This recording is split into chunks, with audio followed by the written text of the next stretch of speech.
It's 8 a.m., and 26-year-old car mechanic Ron Loomer is sleeping off his Saturday night out.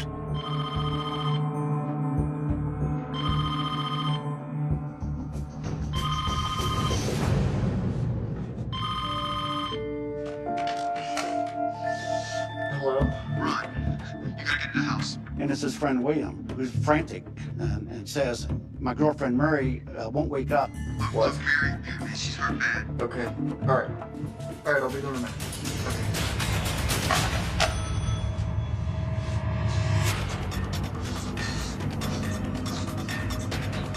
Okay. William was so upset. He was shaking, he was pacing, he was sweating. He just was frantic that something was wrong. What's going on? God. Mary's just this white last night, man. There's blood everywhere. She's up here. Come on, let's go. Come on.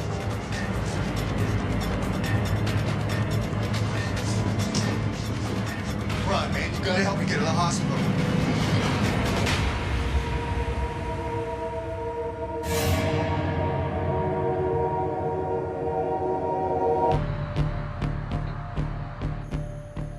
A few miles away, Lt.Joe Kenda is enjoying a rare day off. I play golf badly, but I play golf. Had a couple guys with me, other cops. You gonna putt, Joe? Or are you just gonna sit there and pose? Watch and learn.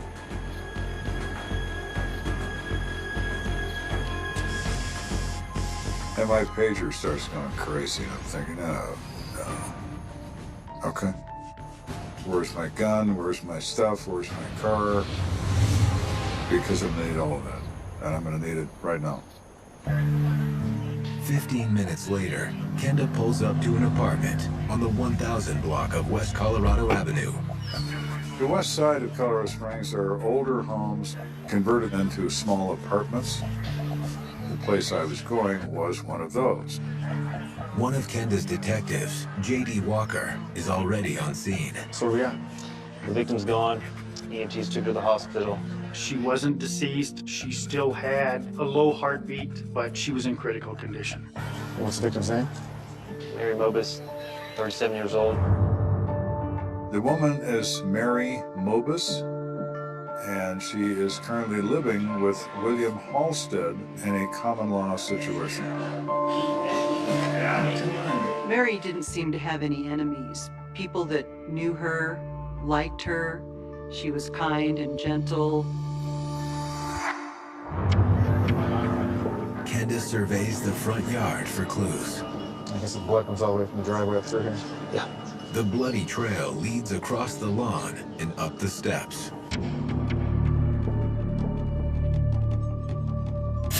I can see blood drops and drag marks in blood, where a bleeding person has been dragged into this house.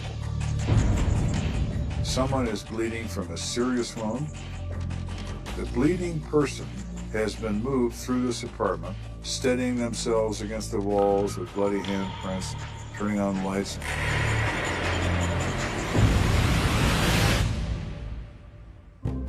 But it's in the master bedroom where Kenda encounters the most blood.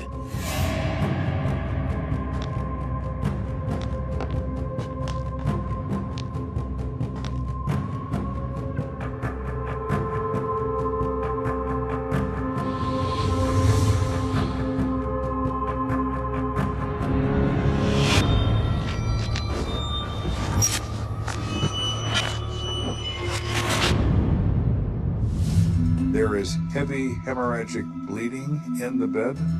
It is through the mattress and it's on the floor. If there had been an attacker in this room, you would have a blood-spattered bedroom. That's not the case at all. This assault didn't happen here. It happened somewhere else. But where? It's time for a chat with Mary's boyfriend, William Halstead. William? Yes. Lieutenant Kenda. Now it's time to find out what William has to say for himself. It is obvious to me that Mary Mobus did not inflict this massive injury to her own head. Somebody made that happen. Could that be William? Sure it could. Could it be someone else? It could be that too. Well, William, we know that Mary was beat. What we don't know is if you had anything to do with it. No. I mean, I love Mary. I asked him how he gets along with Mary. He said, well, they have a loving relationship. They do have their ups and downs. They have their moments. It doesn't get physical. He's never laid his hands on her. They get along as well as anybody else, in his words. Tell me what happened to Mary? It's just a Saturday night at our usual spot. And where's that? It's on 8th Avenue, Rack and Roll Bar.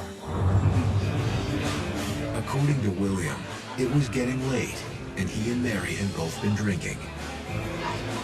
I'm wish you were full. Okay. I'll be back.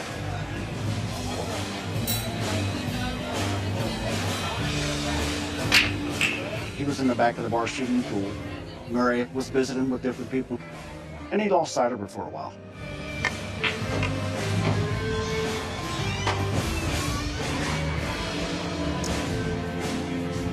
Hey, did you see where Mary went? No, I don't know where she went to. So William says that he's looking around, he doesn't see Mary in the bar. Figures she's walked outside, so he decides he better go check on her.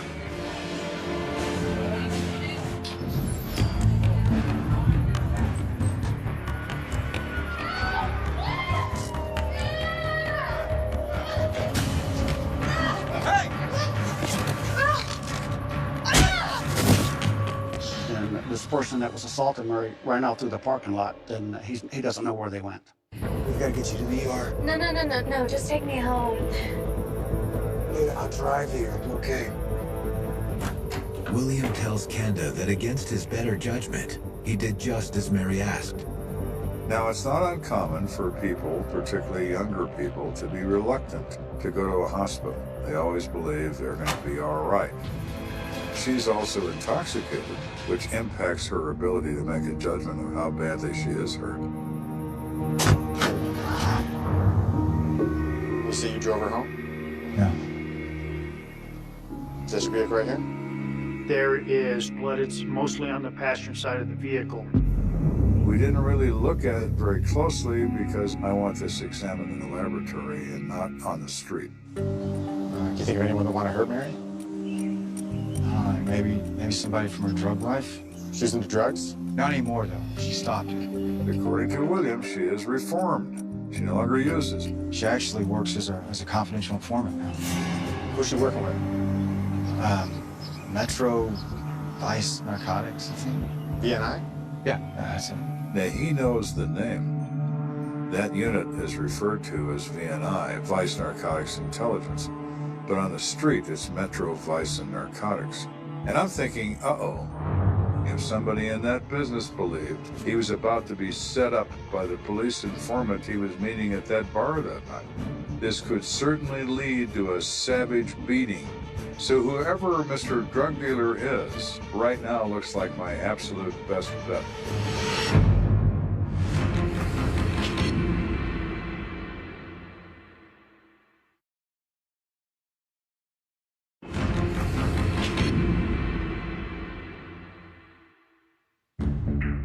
Lt.Joe Kenda is investigating a brutal attack on Mary Mobus, one that Kenda believes might be linked to her work as a police informant. There is no more dangerous game you can play than to be a police informant, particularly in matters involving narcotics. So it is entirely possible now that Mary's going to rat somebody off to the police, and that person is going to get even. And they get even in the worst possible way. As Kenda leaves the house, dispatch calls in to confirm that Mary Mobus is a narcotics informant. Her handler is a detective named Shepard. Mary would come to law enforcement and say that she had information about various crimes or drug dealings or things like that. In her mind, that was possibly a way for her to not only make some extra money, but, maybe do some good. That afternoon, Kenda organizes a meeting with Mary's undercover handler, Detective Shepard. Shepard? Sir. Thanks for meeting me. I'm working on an assault case. Mary Mobus. Can you tell me about her? Yeah, she's a little flaky, but we use her as a CI from time to time. I'm hopeful that this is going in the direction I think it's going. She contacted me the other day, said we'd meet at a bar named Rack and Roll to buy some crack cocaine off a dealer named Ken Reeves? The person she intends to set up that night is a drug dealer named Ken Reeves. Any chance you could check in on this Ken Reeves for me? Yeah, I'll check in on it for you and I'll let you know what we find out. I appreciate it. Thanks for meeting me. All right, thanks. So now, Mr. Ken Reeves, you have just anointed yourself with the distinction of being suspect number 1. Kenda's next stop is the hospital. He's hoping Mary's condition has improved and she's capable of answering some questions. Hey. So how's Mary? Any hope? Not good. She's getting worse. She's on life support. She's on a respirator. She had both contusions, abrasions, and lacerations. Mary Mobus, a young woman with a ready smile, just getting her life back on track, is now in a coma. Doc said her head injury led to a massive stroke. So they don't think she's gonna make it? No. The brain will swell like any muscle that's received force trauma. If it swells too much, it compresses against the skull, and it kills you. With no hope of talking to her, Kenda leaves. But en route to headquarters, he gets word that Detective Shepard has tracked down suspect Ken Reeves. This guy's potentially violent. Right. They'll be back up down the street waiting for us. We need him. Almost all dealers carry weapons. They have weapons in their bed. They have a weapon under their pillow. They got 3 of them on their person. When you're about to make an entry with people you think have guns, a lot goes through your mind as that door is starting to open. Ken Reeves? Yeah, that's me. I'd like to talk to you about some allegations of some possible narcotics trade. Mind if we come inside? He's somewhat shocked. He's somewhat nervous. Yeah, I'm gonna look around through this way. Any weapons on you? No, sir. You know Mary Mobus? The name doesn't sound familiar. Where were you last night? I was at work. All night? Yep. Anyone there that can verify it? You can call my boss. He says, I don't do drugs. I don't even know anybody that does, and I certainly don't sell them. I'll step in the other room for a minute. As Kenda checks out Ken Reeves' alibi, Detective Shepard's men search thoroughly, but find nothing that connects Ken Reeves to the illegal drug trade or to the attack on Mary Mobus. We're all clear. I apologize for the intrusion. Thanks for your time. Everything about him says he's innocent. Everything about his alibi is solid. He is not the guy. So my big lead just exploded in my face. Now what? Having scratched his prime suspect off the list, Kenda heads to the scene of the crime, the Rack and Roll Lounge. We walk into this bar, and of course everybody knows we're the men.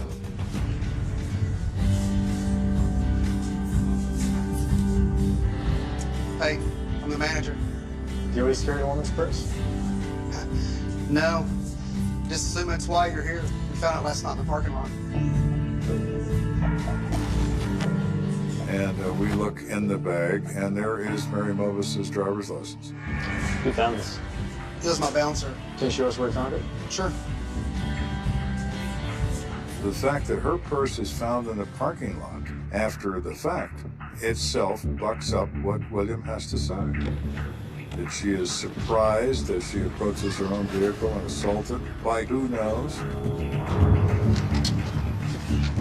I'm hoping to find some evidence of an assault, maybe some blood, something that says that our chain of events is probably accurate. It was right here. Her stuff was all over the place. You sure it was in this area? That's what my bouncer said. Kenda's troubled by what he sees, or more accurately, what he doesn't. I don't see any blood. Given the vicious beating Mary allegedly received here, the spot should be covered in it. So is Mary a regular here? Oh, yeah. So you say that Mary's a regular. Oh yeah, her and her husband William, I know both of them. They're in here all the time. Including last night? Definitely. Then, the manager piques Kenda's interest with something new. My bouncer said they were arguing. but he's interrupted by Kenda's pager. So while we're considering all this and what we know so far, I get a call that Mary Mobus has died. So it's no longer an attempted murder, it's a murder. Dispatch also reports that the CSIs examining William Halstead's Ford Bronco have made an important discovery. He says, "You better come look at this guy's truck." "Oh, I think you better come here right now." I go down to the evidence garage, and the evidence bay is lit up like Dallas at high noon. The technician says, "Just open that passenger door and tell me what you see." So I opened the passenger door, and I took one look in that truck, and I said, wow.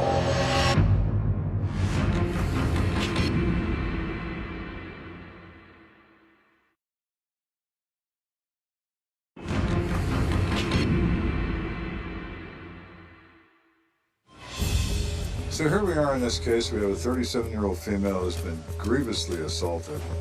Every case turns on what is said happens and what the physical evidence says happened. We looked at her informant status.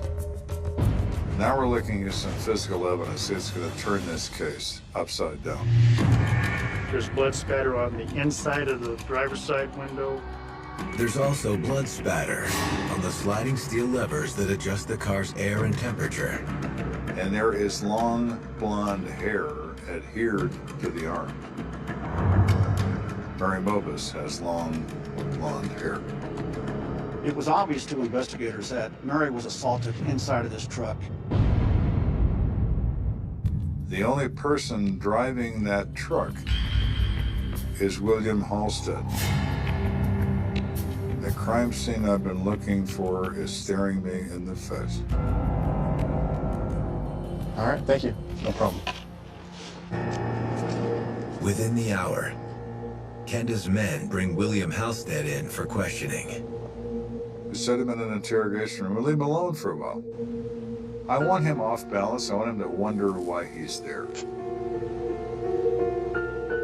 Kenda lets William Halstead stew for nearly an hour.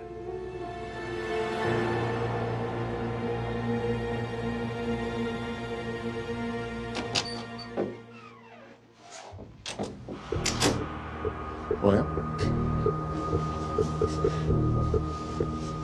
It is terrible what those dopers did with Mary. You did this, William. You know it, and I know it.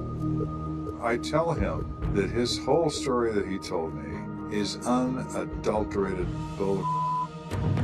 No, I never hurt Mary, never.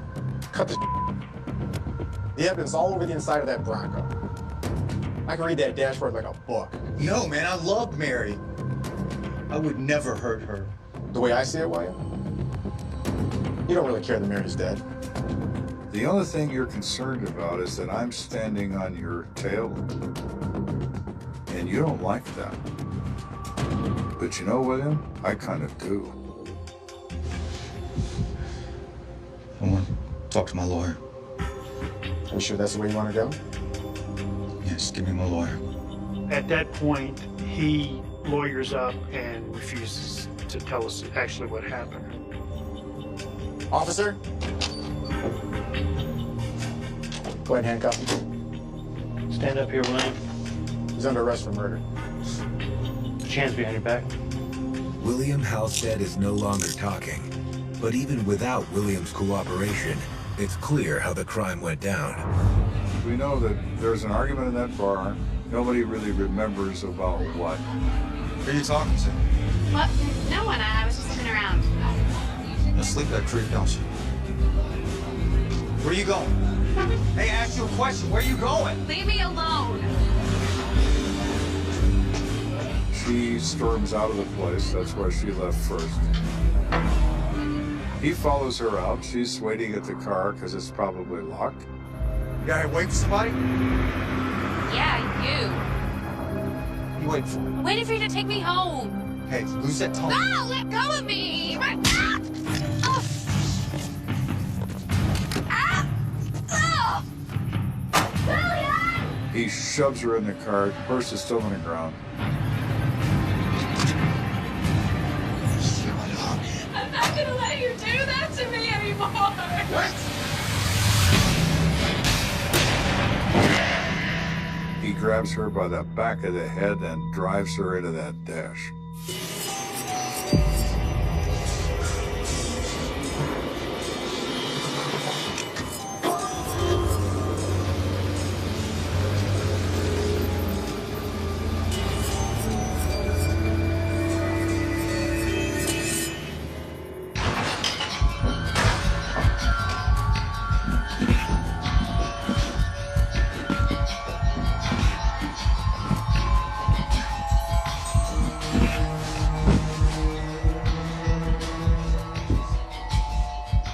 Bill Halstead lays her on the bed, and there she lays throughout the night. Then he goes and sleeps on the couch. With the hopes that, well, tomorrow everything's gonna be fine. But by morning, Mary's condition had only worsened. I'm sure he didn't know what to do then. Then it was panic time. His solution then is to come up with a story. Ron, come on, you gotta get to the house. Look, Mary, man, she's hurt bad. It's one thing to beat somebody up and then be remorseful and say, uh-oh, let's get some help. It's another thing to beat somebody up, let them basically just pass away, and then start trying to think of a way that you can cover for yourself. William is the classic example of the abuser. Something formed a hatred in him of women in general. It's not enough to hit them, I have to hurt them. It's that progression of violence that makes them so dangerous. It begins with I love you, then it moves to do what I say. Then it moves to do what I say or else. And then the or else comes into play. William Halstead was originally charged with first-degree murder. He took a plea, and that plea was first-degree assault and manslaughter. A judge sentences William to 48 years in prison. But for Kenda, the real tragedy is the fact that Mary Mobus remained committed to William Halstead, even in the face of escalating abuse. She wanted to have a normal relationship, a normal loving boyfriend-girlfriend, possibly husband-wife relationship. I think that no matter what Mary did, he was never going to be the man that she wanted him to be. You date someone, you're with someone who threatens you, who accuses you of ridiculous offenses that offend him. It's time for you to pack your Samsonite and hit the wind. He is nothing but risk, and maybe even death. Coming up, a baffling find in an upscale home. Why is a dead man naked on the garage floor? Being weird is not against the law, but being weird in a situation like this interests me.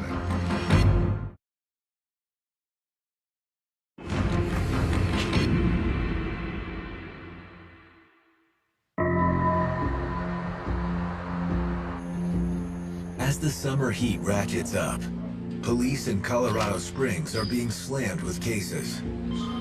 How many are there, sir?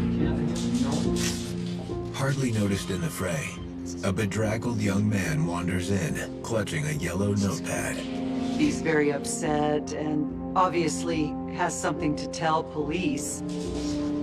Excuse me, have you been helped? I need to talk to a detective, please. It's about a friend of mine. I think he's in a lot of trouble. Okay, 1 second, please. Down the hall, Lt.Joe Kenda is working through an obstacle to one of his cases. So now the witness isn't quite sure. I was trying to arrange a physical lineup and running into one headache after another. Great. Detective Kenda? Well, call me when you find out. I'm sorry, sir, but there's someone out there that I really think you need to see.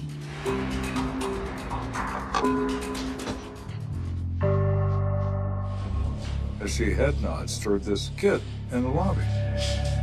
He's been crying, and there are tear stains in the dirt in his face. He looks like a street urchin and is clutching this yellow legal pad. Whatever he has to say relates to what's on that legal pad. I just don't know what it is yet. Detective Kenda, how can I help you? I'm James. This is about my friend Lewis. I have a note. What's in the note? You'll just have to read it. Want to put it down on the table for me? Right here?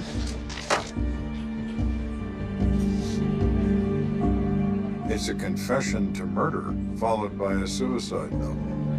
Signed Lt.Joe. Very neatly written, and it says that he kills someone named Lenny. He alleges in self-defense to an extortion plot. It's basically saying, I did this is why, and I don't want to go to jail, and so I'm killing myself. Very strange indeed. I've never seen one before, never seen one since. James, how'd you come about this note? I got it from his house, but it started 2 days ago. James stated that Lewis had called him and told him that he had killed somebody and that he was thinking of taking his own life. I go to his house and the door was unlocked, so I go in. The first thing that I saw was the notepad, and I read it, and that's when I saw the blood. Blood? There was blood on the floor. I got freaked out and I left.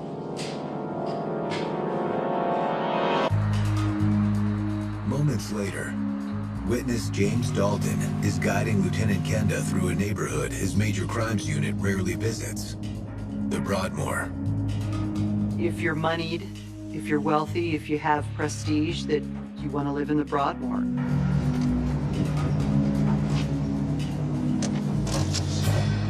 Oh, nice place. Yeah, it is. Lt.Joe's residence is a well-to-do townhouse. A large home for a single man. You want to stay here with him? That's fine. Let's go check it out. Let's go.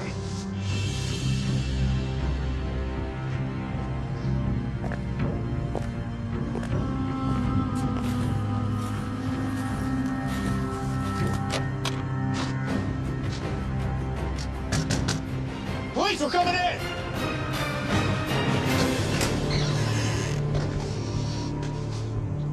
Check upstairs? Yeah, got it. And this was well kept, well furnished. It didn't look like there had been a robbery or any kind of crime committed there. We clear the place, which doesn't take more than a few seconds. We check all the rooms. No one is present. Upstairs is clear. Clear downstairs.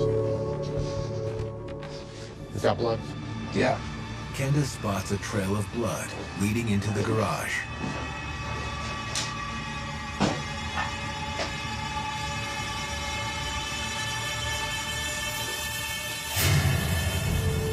The first person that police see is an African-American man, naked, lying on the floor of the garage. He's been dead for a couple of days. Why is a dead man naked on the garage floor? The male at the rear of the car is dead from 6 gunshot wounds to the chest. Fairly large caliber, 9mm or larger. I would say, just looking at the stippling and tattooing, the burning of the flesh where the bullets enter the body, the range is somewhere around 18 inches. The victim has neither clothes nor wallet, nothing to identify him. Just a few feet from the deceased, the vehicle's trunk is open, and in the front seat... Let's see your hands, now! There's a driver behind the wheel, well-dressed, appears to be in his late 40s, with an impeccable haircut, not a hair out of place. Kenda takes a closer look. The driver is dead. Look at this. It's inscribed. I turn a bracelet on his wrist, and it has his name, Lt.Joe. So this is undoubtedly our note author. And I find a .38 caliber 2-inch revolver, and that is obviously our murder weapon. Lt.Joe's body has no wounds or bruises, But Kenda notices something about the color of his skin. Our man's body is cherry pink and apple blossom white. The common discoloration of carbon monoxide. Carbon monoxide will replace oxygen in the bloodstream 900 times faster than oxygen will enter the bloodstream. There is a glass on the dash containing liquid that looks like alcohol, has the color of scotch. Kenda steps back to survey the scene. So the presentation of the scene is interesting. We have a naked male, multiple gunshot wounds, been dead a couple days, laying at the rear of a car. We have another male who is fully dressed, seated behind the wheel, and dead from carbon monoxide poisoning. There is a rhythm to these events. I just don't know what it is. It is odd, that's for certain, but we now have to reconstruct this chain of events. The crime lab comes in and starts their investigation. They're dusting through fingerprints and trying to find any evidence they can. As CSI gets to work, Kenda follows the trail of blood back inside. They've noticed that there was bloodstains on the bed. Bed covers had been removed and were on the floor. They were bloodstained.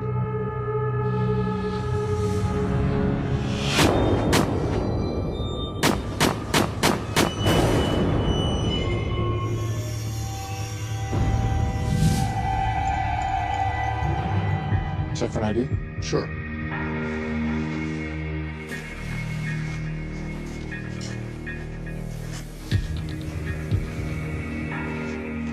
Staff ID? Contains ID, contains employment history of being a cook at a local business, and identifies him as Leonard Watson, age 37. But why was Leonard Watson shot in Louis DeNoya's house? Kenda doesn't know the answer yet, but there's someone just downstairs who might.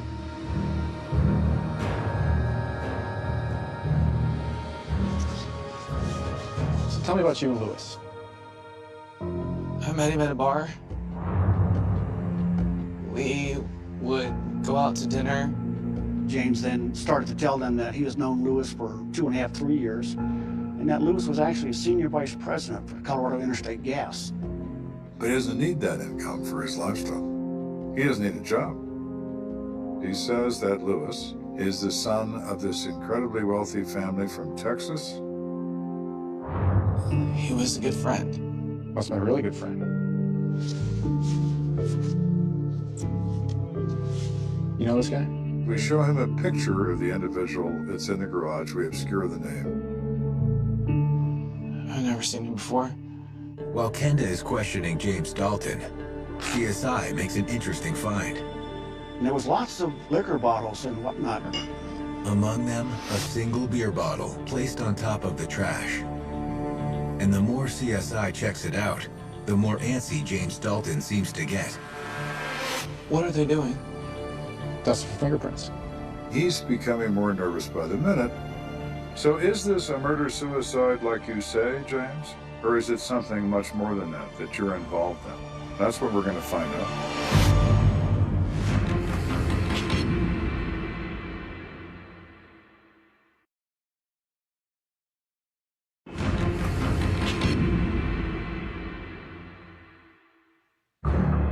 Lt.Joe Kenda is working a possible murder-suicide in the upscale Colorado Springs neighborhood of Broadmoor. Initially, what is this? I don't know. Maybe a murder-suicide, maybe a staged crime. How do we know that Louis killed the person on the floor of the garage? Did somebody else kill him and drag him to the garage, and Louis was so overwhelmed with grief or whatever that he decided to kill himself? The key to the case seems to be young James Dalton, who appears increasingly agitated. Lieutenant, you got a minute? CSI found a lot of prints. They found Louis and Leonard's and the kid changes. We find a bottle on the counter in the kitchen with his fingerprints. So the question becomes obvious. You look at him and say, James, is this what you say it is? Or is it something else entirely and you're up to your neck in it? you have something to do with this, James? No, I just walked in. Lewis wrote the note. There was blood. I had a beer. Lewis! Lewis, are you here? It's James.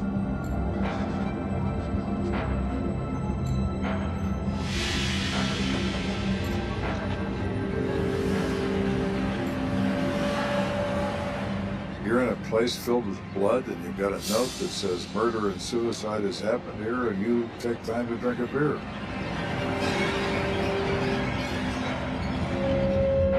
Why is this kid so nervous? Did you kill him? Is that why you're nervous? It was Lewis. He was terrified his secret was going to get out. What secret's that? Lewis was gay. He knew that if it got out, it was going to ruin him. He said Leonard was going to use it against him. I'll show you. To further prove he's telling the truth, James leads Lieutenant Kenda to a closet in Lewis's master bedroom. It's filled with an enormous number of sex toys. It's also filled with photographs of Lewis and men in various sexual positions.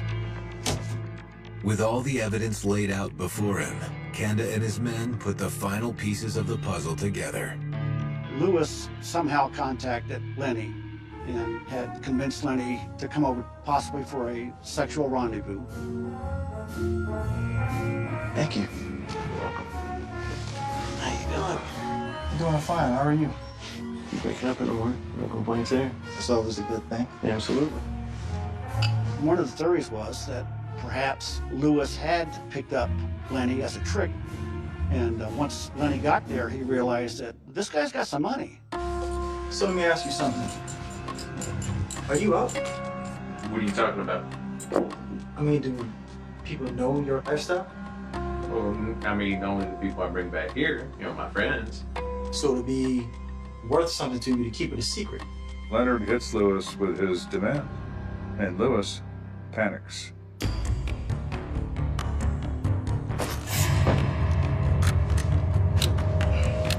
Come on, man. In that moment, Lewis sees his social standing, his reputation, everything at risk. His sexual desires had to remain a secret. He wants him dead. You're not gonna shoot me. I don't think so.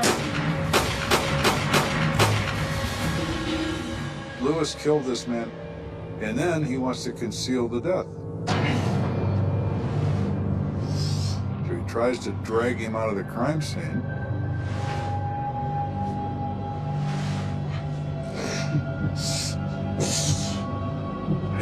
There is such a thing as dead weight.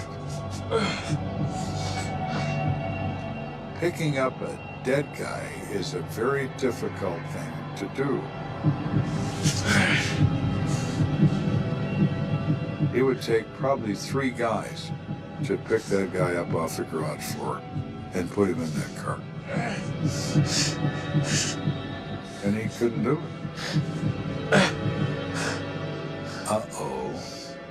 I can't throw you away. So now what? This is all going to be revealed.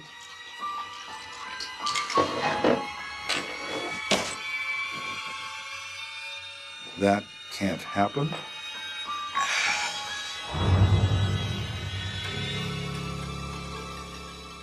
James, yeah, I need to talk to you. I did something I shouldn't have done. No, I can't go to the police.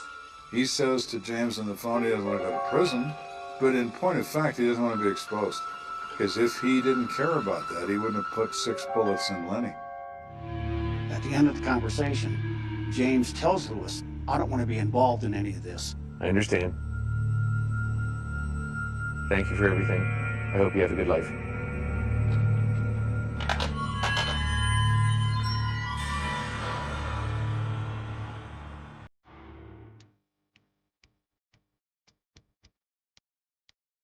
Lewis was trapped in his own private world.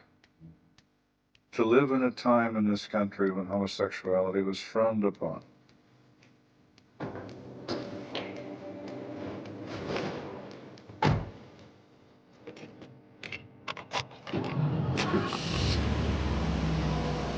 He fires off his Cadillac and waits.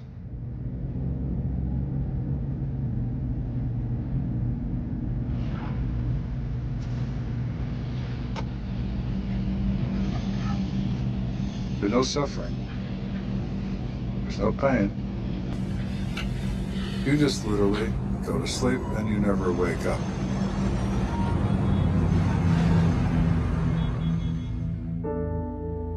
It's easy to overlook the fact that Leonard Watson is the victim in this case because the focus is on Lewis and his privileged life and the life that everybody dreams about. Leonard wasn't a bad person. He was just a hard-working, down-on-his-luck type person. Shame is an enormously powerful emotion. It is so powerful that Lewis is overcome by it. When he is threatened with exposure, this is more damaging to him and his mind than anything else ever could be. It forces him to make the worst possible decision. He takes a life. His homosexuality is a secret, but there's no way he can make this murder a secret. And that stigma was going to be a lot more destructive than shame. The charm sat in an evidence bag like a frozen tear, and in the fluorescent light of the station it looked smaller than it should have, like the building itself was trying to swallow the significance, trying to force the case back down into paperwork and routine, but nothing about this felt routine anymore. Not to the deputies, who kept finding themselves staring at the empty chair in the briefing room, as if Marin might walk in and scold them for tracking mud on the floor, not to the dispatchers, who flinched at every late-night call, not to Paige Caldwell, who held the receiver with white knuckles whenever the phone rang, waiting for another flat voice to tear open the wound again, and the detective in charge, Frank Daly, thick-necked, 52, a man who'd solved enough domestic bloodshed to know the difference between chaos and intention, could taste intention in this case like iron on the tongue, because somebody had staged the car neatly, somebody had called the family with a message, somebody had left a piece of jewelry on a fence like a signature, and the longer a signature goes unchallenged, the bolder the hand becomes. Daly moved like the town's pulse had entered his bloodstream, fast and sour, and he started where the case had first taken a breath. That market at 1:35 a.m., the cheap security tape, the two frames of a blurred face, the glance over Marin's shoulder, and he didn't talk about it like a clip, he talked about it like a moment, like a flicker of instinct that deserved respect, because instinct is often the first witness and the last. So he watched the footage again, not once or twice but until the edges of the scene lived behind his eyes, Marin stepping into the harsh light, the refrigerator hum, the magazine rack, the figure shifting, and then the detail that had been there the whole time, but hadn't screamed until Daly was ready to hear it. The gum, the water, paid in cash, yes, but her left hand kept tightening around something inside the pocket of her jacket, not a phone, not keys, something smaller, something she didn't want to show, and when she reached the counter, she didn't put it down, she didn't relax, she kept it hidden, like she was holding on to a last thread of control. They went back to the market and asked the cashier to remember not her smile, but her fingers, the way she held herself, and the cashier frowned and said, she looked like she was waiting for someone to come in behind her, and then he added, like it had just surfaced, she asked if you could get change for a payphone, and that detail landed hard, because Marin had been at the market at 1:35, and the call to Paige came at 2:13 from a payphone across town, and suddenly the distance between those times didn't feel like a blank anymore, it felt like a corridor with footprints on both sides. Daly sent a unit to every payphone within 5 miles, photographing them, dusting them, collecting cigarette butts, soda cans, anything that could have been touched by the wrong hands, and he knew it was almost absurd. A net thrown into the ocean for one fish. But sometimes absurdity is all you have when you're chasing a ghost, and then the lab tech came back with something that wasn't a miracle, but wasn't nothing. The cigarette, but found near Orchard Crest, the one everyone argued about, had saliva DNA, partial, weak, but enough to say it belonged to a male, and enough to say it did not match Victor Haynes, the plumbing van guy, and that should have relieved them, should have closed that door, but it only opened another. It meant there was at least one more presence at the ditch, at the exact spot where Marin's world had snapped, and this presence had the patience to smoke, to wait, to watch the road like it was a stage, and he held the script.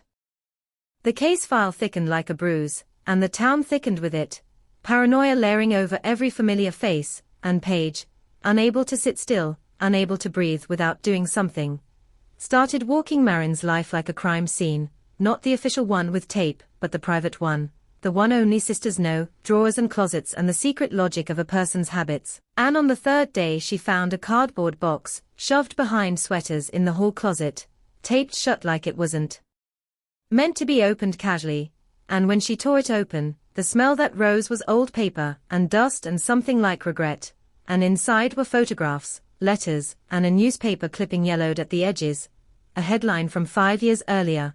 Local woman escapes attempted abduction, and the article described a different woman, different town, but the detail that froze Paige's blood was the suspect description: tall male, dark jacket, cigarette smell, voice low, phrase repeated to the victim, "You're going to do the right thing," and Paige's chest tightened, because that phrase was the exact phrase the teenage couple reported hearing near Orchard Crest. Paige brought the box to Daly, and Daly's eyes sharpened the way a blade sharpens, because this was no longer a disappearance in isolation, this was a pattern trying to assemble itself, and he flipped through the letters and found a name, half scratched out, as if Marin had tried to erase it from the world but couldn't quite. Ransom. Not D. Ransom, just ransom, written in the margins of a letter like a stain that wouldn't wash out, and underneath it, the date, 1992, and a place, Santa Cruz. Santa Cruz was 2 hours away, but fear travels faster than cars, and Daly drove there with a partner, and an uneasy sense that he was about to step into a shadow that had been waiting a long time. He met with detectives who remembered that attempted abduction case like a splinter, unsolved. A woman dragged toward a van behind a bar, escaped because she bit the man's hand hard enough to draw blood, and in 1992 there hadn't been enough DNA technology, not enough cameras, not enough public attention to keep the pressure on. So the case had drifted into the archives like so many others, but now Daly was dragging it back into the light, and he asked about the phrase, about the cigarette smell, about the name Ransom, and the older detective on the Santa Cruz team leaned back and said, "We had a suspect once. Not enough to arrest, but enough to watch. Name was Daniel Ransom. Used to work private security. Liked to hang around campuses."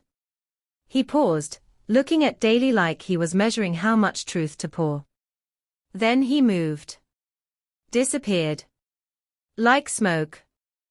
Back in 1992, Daniel Ransom had been questioned, had claimed he barely knew the victim, had smiled too much, had volunteered alibis no one asked for, and then he'd walked away, because suspicion isn't proof, because you can't arrest a vibe, and the detective admitted they lost him after that.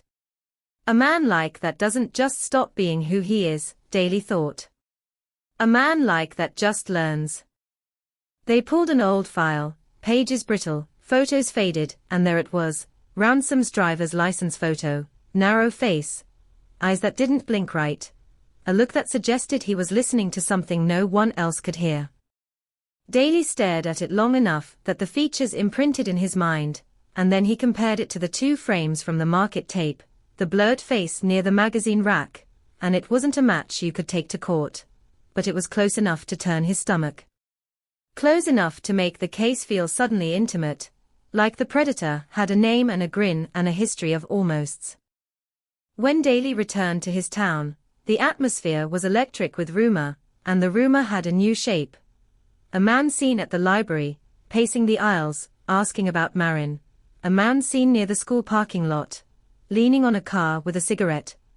The man seen at the diner, drinking black coffee and staring at the door like he was waiting for someone to arrive, and every description was the same in the way nightmares are the same: dark jacket, tall, quiet, the kind of person you can't recall clearly. Until you're trying to remember whether you saw him outside your own window last night. Daley ran Daniel Ransom's name through every database he could access. The hits that came back weren't dramatic at first. A speeding ticket in 1994 in Fresno. A landlord complaint in 1995 in Modesto. A short-term job in 1996 at a security company contracted to a college campus not far from Marin's hometown. Then nothing. No arrest record. No parole. No obvious trail. A man who lived close to the margins, careful enough to keep his hands clean in the places that mattered, careless enough to leave a phrase behind like a calling card. Daley found the security company and spoke to the manager, who looked uncomfortable as soon as he heard the name. He was intense, the manager said, choosing his words like stepping through broken glass. Always watching people. Always writing things down. Said he had a talent for noticing details.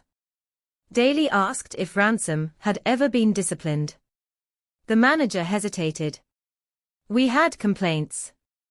Women. Students. Said he followed them to their cars. Said he knew their schedules. Daley asked why he hadn't been fired sooner. The manager stared at the floor. He didn't technically do anything illegal, he said, and the sentence hung in the air like an indictment of every system that waits for blood before it believes the warning signs. Daley asked if anyone had his new address. The manager shook his head. He left without notice. Just didn't show up. Daley asked if he owned a car.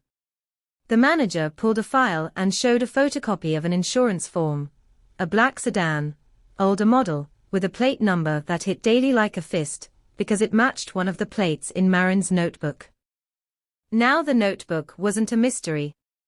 It was a map. The problem was that a map is only useful if you can catch the traveler, and Ransom had a talent for slipping through cracks. Daley put out a bolo.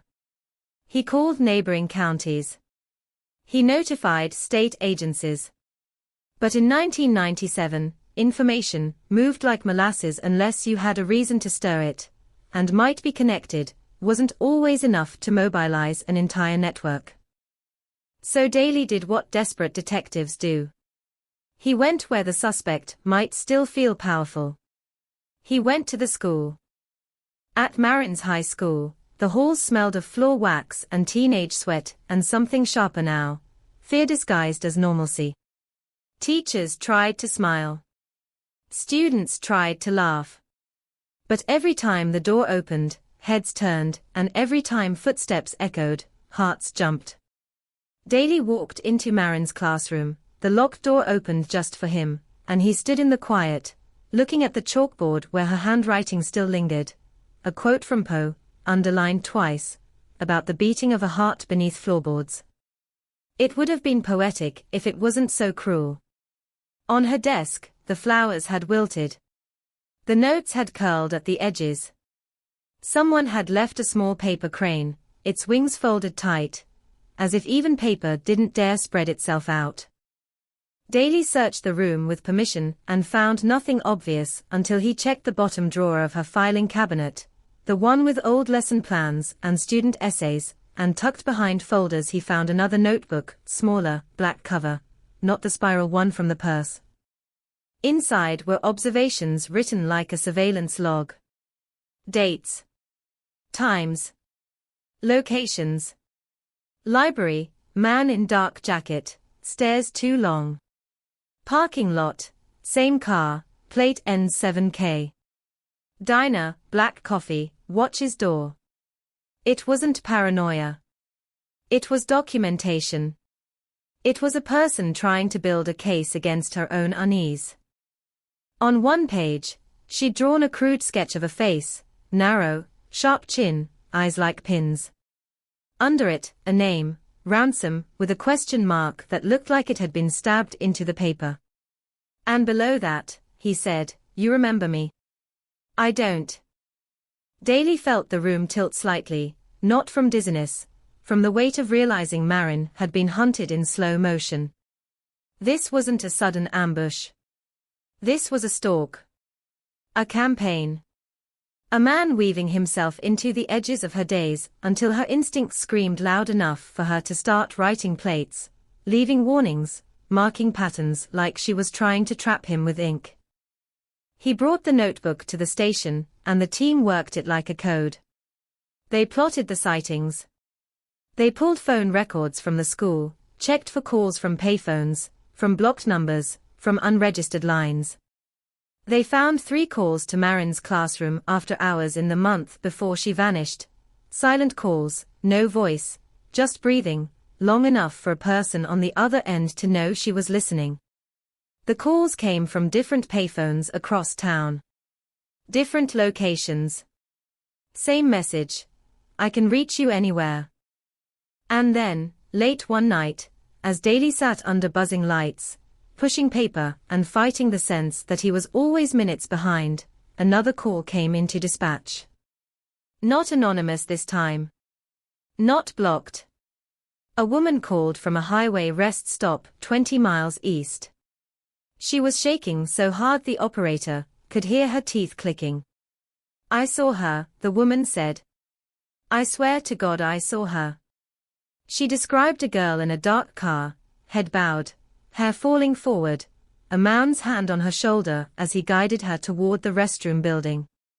The girl lifted her face for 1 second under the harsh sodium lights, and the witness saw eyes that looked empty with exhaustion, and the witness was sure it was Marin from the posters, because you don't forget a face that's been printed on every window in town.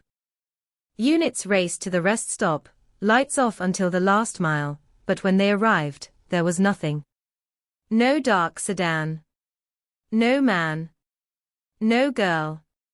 Only the wind pushing trash across the pavement, and a vending machine humming in the dark. The witness stood there with her arms wrapped around herself, sobbing with frustration, and Daly, arriving minutes later, walked the perimeter, and found a cigarette, but crushed under a bench, still damp as if it had been stamped out in a hurry, and when he looked up at the road beyond the rest stop, the highway stretched away like an artery, carrying cars into the night, carrying secrets, carrying the possibility that Marin was still alive somewhere inside a moving cage, and the thought made his hands clench, because it meant time mattered in a way they couldn't control. It meant every mile was a theft. The case tightened, pressure building behind every door in town, and the community didn't just fear a monster, it feared itself for not seeing, for not acting, for not taking Marin's private warnings and turning them into loud alarms before the night swallowed her. And as Daly stood under the rest stop lights and stared into the darkness where the sedan had vanished, the phrase from the teenage couple pulsed in his mind like a curse.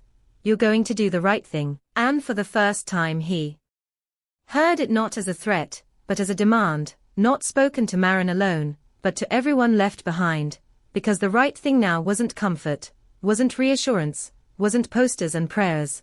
The right thing was to accept the possibility that Daniel Ransom wasn't running from the case at all, that he was walking calmly ahead of it, leaving just enough behind to prove he was still close, still watching, still deciding what would be missing next.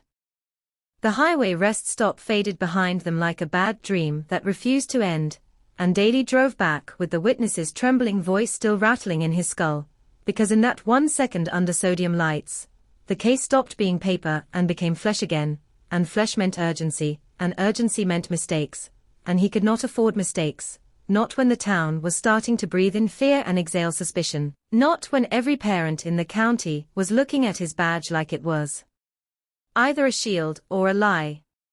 The cigarette, but went to the lab with a chain of custody tag that felt heavier than it should, and the rest stop report went on top of the file like a warning, and Daly sat at his desk and stared at the black notebook taken from Marin's classroom until the lines of her handwriting started to blur, because the more he looked, the more the pattern sharpened, and the pattern wasn't random, it was orbit, it was a man circling closer, testing the edges, learning what she noticed and what she didn't, and the worst part was that Marin had noticed plenty. She'd noticed enough to start building her own case, but she didn't have a gun, she didn't have authority, she didn't have anyone who believed the fear before it became a disappearance. He called Paige just after midnight and told her about Daniel Ransom, about Santa Cruz, about the security company, about the plate number in Marin's notebook, and Paige listened without interrupting, the way people listen when their hope is a fragile glass and every word might crack it. "So you know who he is," she said finally, voice thin. "So you can find her." Daly didn't answer with promises. He answered with the truth he could hold, "We're trying." Paige laughed once, sharp and humorless. "Trying is what everyone says when someone's gone," she whispered, and hung up before he could reply. The next morning, Daly moved the case from local panic to regional hunt. He pushed for warrants. He pushed for manpower. He pushed for cooperation from agencies that didn't want to step into a story already soaked in public pressure. He got a judge to sign off on a search of the last known address tied to Ransom, an apartment in Modesto that he'd rented under his real name for 6 months in 1995, vacated 2 years ago, the kind of place where walls have heard too much and said nothing. It was a long shot. Long shots were all they had. The apartment building smelled of old carpet and bleach. The manager led them down a hallway with flickering bulbs and eyes that didn't want to meet theirs. Inside the unit, the air was stale, dust floating like tiny ghosts in the morning light. It had been empty for months, but emptiness can still hold fingerprints if a person leaves their life behind in pieces. They pulled baseboards. They checked vents.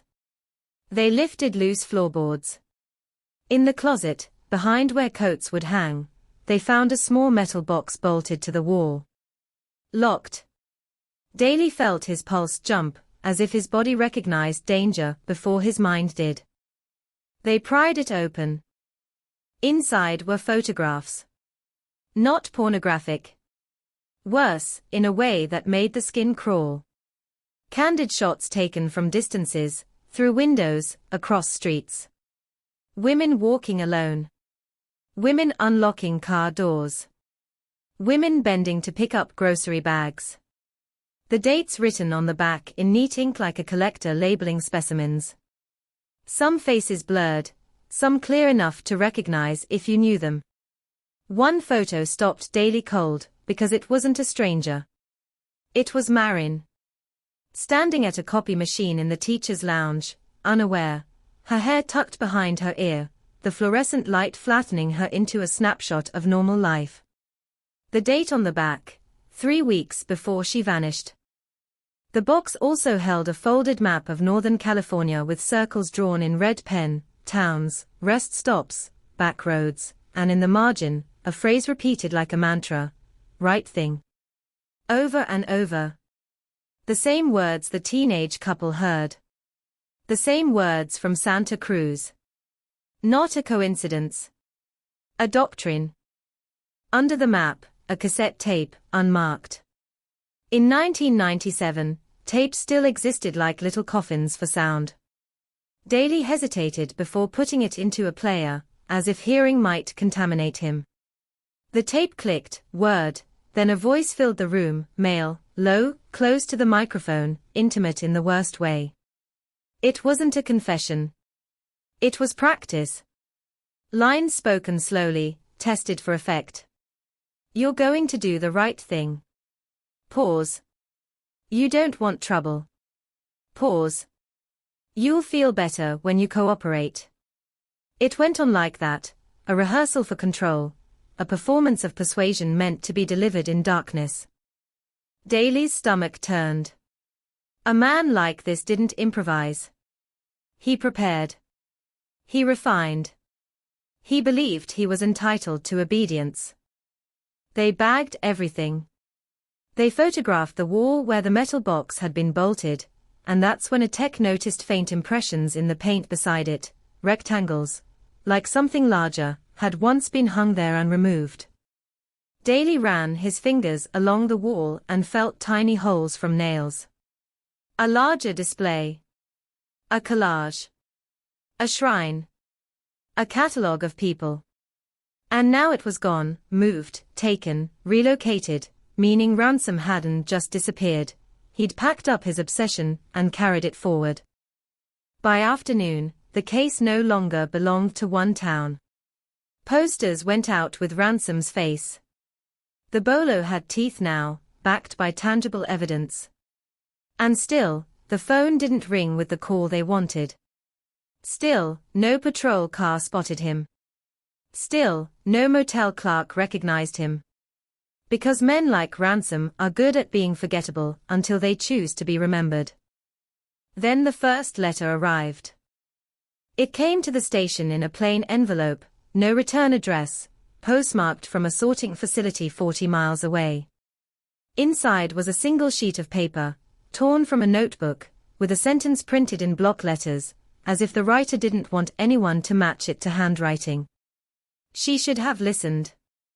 Under it, taped carefully, was a strip of torn fabric, dark blue, the same shade as the scrap found near the ditch on Orchard Crest. The room fell silent when Daly held it up. The letter wasn't just a message. It was confirmation that the person watching the case was also feeding it. That the predator wasn't hiding from the spotlight. He was shaping it. Paige came to the station after Daly called her, and when she saw the fabric, she made a sound that wasn't a cry so much as an animal noise pulled from deep in the throat. He has her, she said. He has her and his writing you. Daly wanted to tell her the fabric could be planted, could be a bluff, could be someone else playing games, but the cassette tape and the photos and the map had stripped away the luxury of optimism. We're going to keep pushing, he said, and Paige glared at him with eyes that looked older than her face. Don't push, she hissed. Catch. The lab rushed the cigarette, but DNA through what databases existed then, limited, clunky, nothing like the digital nets of the future, and found no match, which only meant the man had never been convicted, never been forced to leave his genetic signature in a system that might expose him, which meant he'd been practicing restraint for years, and restraint, Daly knew, was the most dangerous kind of discipline in a predator. They tried another angle, money. If Ransom was moving, if he was renting cars, if he was buying gas, he was leaving a trail of paper somewhere, even if he thought he wasn't. They subpoenaed records. They talked to banks. They talked to cashiers at gas stations along routes that lined up with the map found in the apartment. Most of it was dead air. But late on a Thursday, an employee at a rural hardware store called the hotline and said a man matching the photo had purchased rope, duct tape, and a camping stove the week Marin vanished. He paid in cash. He smiled too much. He asked for directions to an old service road that led into the foothills. Foothills. Trees. Rock. Abandoned cabins. Places where a person can disappear without needing to be buried. Daly took a team into the hills the next morning, and the search moved from civilized grid to wilderness geometry, where every path branched into 10 others and the silence felt thick enough to choke on. Dogs ran ahead, noses low, pulling handlers through brush. The air smelled like pine sap and sun-warmed dust. Helicopters chopped overhead, their shadows sliding over the canopy like predators of their own. The team found beer cans, old fire rings, tire tracks that could belong to anyone. The hills were full of traces from people who wanted to be alone, hunters, drifters, kids partying, and that was the problem. Loneliness leaves litter. Predators hide inside it.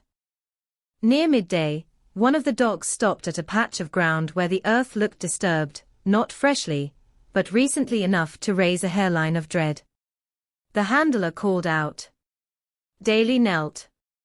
The soil was darker there, damp under a crust of dry leaves. They dug. Shallow. Careful. And they found a shoe. A running shoe, grey with blue stripes, laces tied. The kind Marin wore. The kind Paige had described through tears when she reported what was missing. Daly held it up and felt the weight of it like a verdict. A shoe meant someone had been there. A shoe meant struggle, movement, loss. A shoe meant Marin had touched this place. Or someone wanted them to believe she had. They expanded the search radius. They found nothing else. No body. No clothing. No blood. Just the shoe, sitting alone like a question left on the ground. The hills kept their secrets. The sky stayed painfully blue. The wind moved through the trees like whispering. Back at the station, the media devoured the discovery. Shoe found in hills, hope or horror, headlines screamed. Phones rang off the hook. Psychics called with visions. Tipsters called with grudges. Every lonely man in a dark jacket became a suspect in the eyes of the community. One bartender swore Ransom had been in his bar last week, ordering black coffee, sitting in the corner. Another woman swore she saw Marin in a car on the freeway, eyes blank, hands pressed against the window like a silent plea. Each story pulled the case in a new direction until it threatened to tear apart. And somewhere in that storm, Daly made a decision that tasted like risk. He went public. He stood in front of cameras outside the station and said Daniel Ransom's name out loud. He showed the photo. He described the evidence found in the Modesto apartment, without revealing details that could compromise the case. He told the public that the man was dangerous, that he was believed to be connected to Marin's disappearance, that anyone with information should call. He watched the crowd's faces, fear, anger, fascination, and he felt the strange sensation of throwing a spear into darkness and hoping it struck something. That night, the second call came. Not to Page. To Daly's office line, the one number not listed, the one people didn't just dial by accident. He answered on the second ring, and for a moment there was only breathing, slow, deliberate, the kind of breathing meant to be heard. Then the voice spoke, low and steady, as if the caller was amused by how hard everyone else was working. Detective, the voice said, savoring the word. You're making a spectacle. Daly's hand tightened around the receiver. Where is she? He snapped, because he didn't have time for games, because rage was the only fuel he had left. A soft chuckle, almost tender. She's learning, the voice said. You can't save someone who won't do the right thing. Daly's heart hammered. Who is this? Another breath.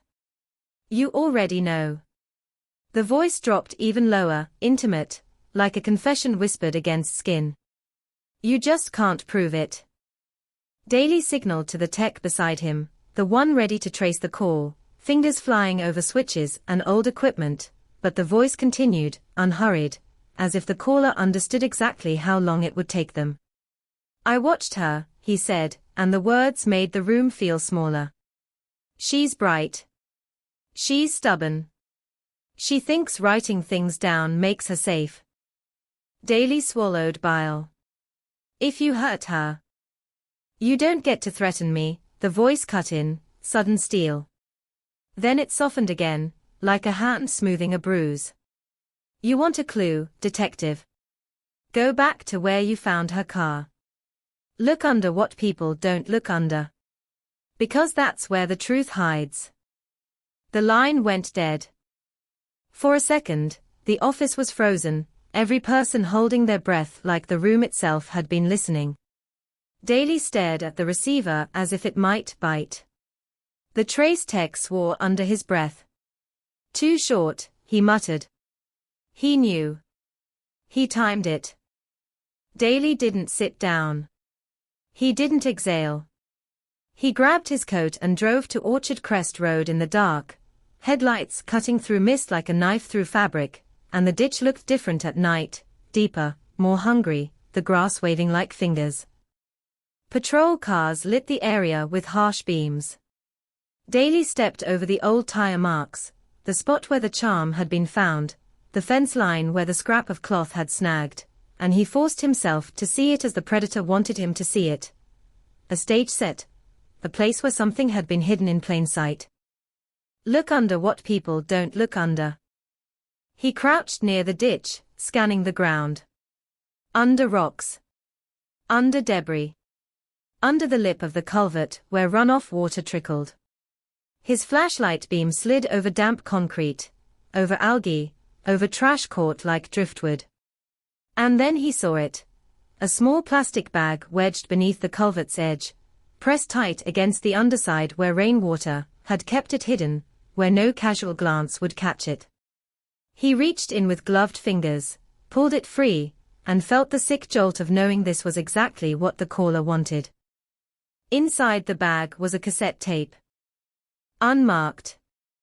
Daly held it up under the flashlight, and the tape's clear plastic case reflected his face back at him in warped fragments, and for a moment he saw himself the way this case had turned him, tired, furious, haunted, and he realized the predator wasn't just watching the town, he was watching Daly, steering him, feeding him crumbs that kept him chasing, and as the wind hissed through the trees and the ditch swallowed the light at the edges, Daly understood with a cold, sinking certainty that the next sound on that tape was going to change everything, one way or another, and that whatever it contained, it had been sitting here since the night Marin vanished, waiting under concrete, and shadow like a heart beating beneath floorboards, waiting for someone to finally kneel down and listen. At 2:13 a.m., the phone rang in a house that still smelled like dinner, garlic, warm bread, the ordinary comfort of a Wednesday night, and the voice on the other end didn't shout, didn't sob, didn't even sound afraid. It sounded wrong in a colder way. Flat. Measured. Like someone reading the weather. "She's gone," the caller said, and then, after a pause long enough to make the listener lean closer, "and you won't find what's missing." The line clicked dead. No number. No trace. Just the dial tone humming like a fluorescent light, like a refrigerator motor, like the quiet machinery of a life that had been split clean down the middle.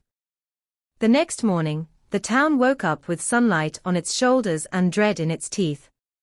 Northern California, 1997, before everyone carried a tracking device in their pockets, before every corner had a camera watching, before the internet turned fear into a virus that spread by midnight. This was a place that trusted its own rhythms. A place of chain-link fences and citrus groves, commuter trains that sighed through the valley, and streets where the loudest sound after dark was usually a dog barking at nothing. A town that didn't lock the back door, not really. Not until the day they found the car. It sat half off the shoulder of Orchard Crest Road, a pale sedan nosed toward the ditch, as if it had tried to crawl away and failed. Dew beaded on the windshield. The driver's window was down a few inches, just enough for the air to slip in. On the passenger seat, a purse, open, as if someone had dumped it in a hurry and then changed their mind. Lipstick without a cap. A comb with hair caught in its teeth. A small spiral notebook, the kind you buy at a drugstore, pages bent like it had been gripped too hard. In the cup holder, an empty coffee cup with a smear of pink at the rim. The keys were still in the ignition. The gas gauge sat above half. Nothing about it looked like an accident. Everything about it looked like an interruption. Her name was Marin Caldwell. 29. High school English teacher. The kind that kids didn't admit they liked until 10 years later, at a reunion, after life had sanded down their bravado. She had a laugh that came out fast, like it couldn't wait to exist. She ran in the mornings, 3 miles, always the same loop, always waving at the same older man, who watered his roses before sunrise. She lived alone in a small rental with a porch swing and a wind chime that clicked in the afternoon breeze. Her students said she wrote notes in the margins of their essays like she was talking directly to them. Her co-workers said she stayed late, grading with a thermos of tea, humming under her breath. No enemies. No obvious secrets. No reason to vanish. But people vanish anyway. Not because they deserve it. Not because they are reckless. Sometimes they vanish because they happen to be in the wrong place at the wrong second, under the wrong eyes, and the world is full of wrong eyes. The first officer on scene leaned into the open window, and smelled something faint under the coffee, an old upholstery, metal, like a penny warmed in the hand. Not enough to prove anything. Enough to feel it. He looked at the ditch, at the flattened grass, at the small skid marks that didn't match panic braking so much as a gentle correction. He reached for the radio and said her name out loud, and the name traveled through the airwaves into dispatch, into patrol cars, into the bones of a town that hadn't learned how to carry that kind of weight. By noon, Orchard Crest Road was a hive. Yellow tape. Flashing lights. Men in gloves kneeling in dirt that still held the cool of the night. Someone lifted a fiber from the seatbelt with tweezers, like it might detonate. Someone else photographed the tire treads, the coffee cup, the lipstick smear. A detective stood back and stared at the car the way a person stares at a face they almost recognize. The sedan looked too normal to be part of something monstrous, which is exactly why it was terrifying. They went to her house next. They knocked, announced, waited, then entered with a key from the landlord and the cautious choreography of people stepping into someone else's life. Inside, order. A stack of graded papers on the table. A grocery list on the fridge, milk, apples, pasta, detergent. A half-read paperback face down on the couch. No sign of struggle. No blood. No broken glass. Her bed was made. Her running shoes sat by the door. Her classroom bag was missing. The missing bag mattered in a way that made the detective's stomach tighten. It meant she planned to go somewhere, to do something routine, teach, meet someone, pick up supplies. Then she stopped existing between one ordinary intention and the next. That's where the horror lives. In the gap between, "I'll be right back," and the silence that follows. The last confirmed sighting came from a cashier at a 24-hour market on the edge of town. Marin came in around 1:35 a.m., bought a bottle of water and a pack of gum, paid in cash. The cashier remembered her because she smiled even though she looked tired, and because she asked, softly, "Is it always this quiet?" The cashier shrugged. "Most nights." Marin nodded as if that meant something and left. No one saw her get into her car. No one saw another vehicle. No one heard a scream. If there was a moment when the universe cracked open, it did it without noise. When detectives replayed the security tape, grainy, black and white, the kind of footage that makes everyone look guilty by default, they noticed something that snagged their attention like a hook. Marin's eyes flicked once over her shoulder as she approached the register. Quick. Instinctive. Not panic, but awareness. The kind of glance you make when you feel watched. Behind her, out of focus near the magazine rack, a figure moved, and for 2 frames, 2 tiny heartbeats, there was the suggestion of a face turned in her direction. Then the figure stepped away, and vanished out of camera range. That was all. 2 frames. A ghost in cheap surveillance footage. Enough to ignite rumor. Enough to ruin sleep. By day 2, the community was no longer a community. It was a crowd with a shared fear. Parents kept children inside. Teachers walked to their cars in pairs. The local diner, where everyone usually knew everyone, fell quiet between the clink of forks. Men stared too long at strangers. Women checked the rearview mirror twice. The air changed, like the temperature dropped even when the sun was high. People spoke in lower voices, as if the wrong volume might summon something. The police set up a hotline. They put up flyers with her picture, bright eyes, shoulder-length hair, a smile that looked like it belonged to someone who trusted the world.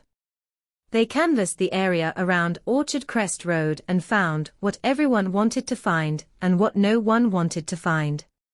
Footprints in soft dirt. Too smudged. Too old. A scrap of cloth snagged on a thorny bush near the ditch. Dark blue. Could be anything. A cigarette, but crushed into the ground, damp from dew. No brand anyone could agree on. The evidence pile grew like a junk drawer. Items that might matter, might not, might become significant only in hindsight, after it was too late. Then came the notebook. Back in the car, after the initial sweep, a crime scene tech flipped through the spiral notebook found in the purse. At first it looked like lesson planning, quotes, vocabulary lists, reminders. Then a page near the back changed the tone. The handwriting tightened, the strokes sharper. A list of license plate numbers. Not many. 5. Each one written twice, as if the writer didn't trust her own memory. Under them, a single line, "If I disappear, start here." That sentence hit the room like a gunshot. Not because it proved anything. Because it suggested premonition. Because it implied Marin had felt something circling her life, something she couldn't name, and she tried to leave breadcrumbs before the dark took her. Detectives ran the plates. 2 were local. 1 belonged to a delivery van from a plumbing company. 1 was registered to an elderly woman who hadn't driven in years.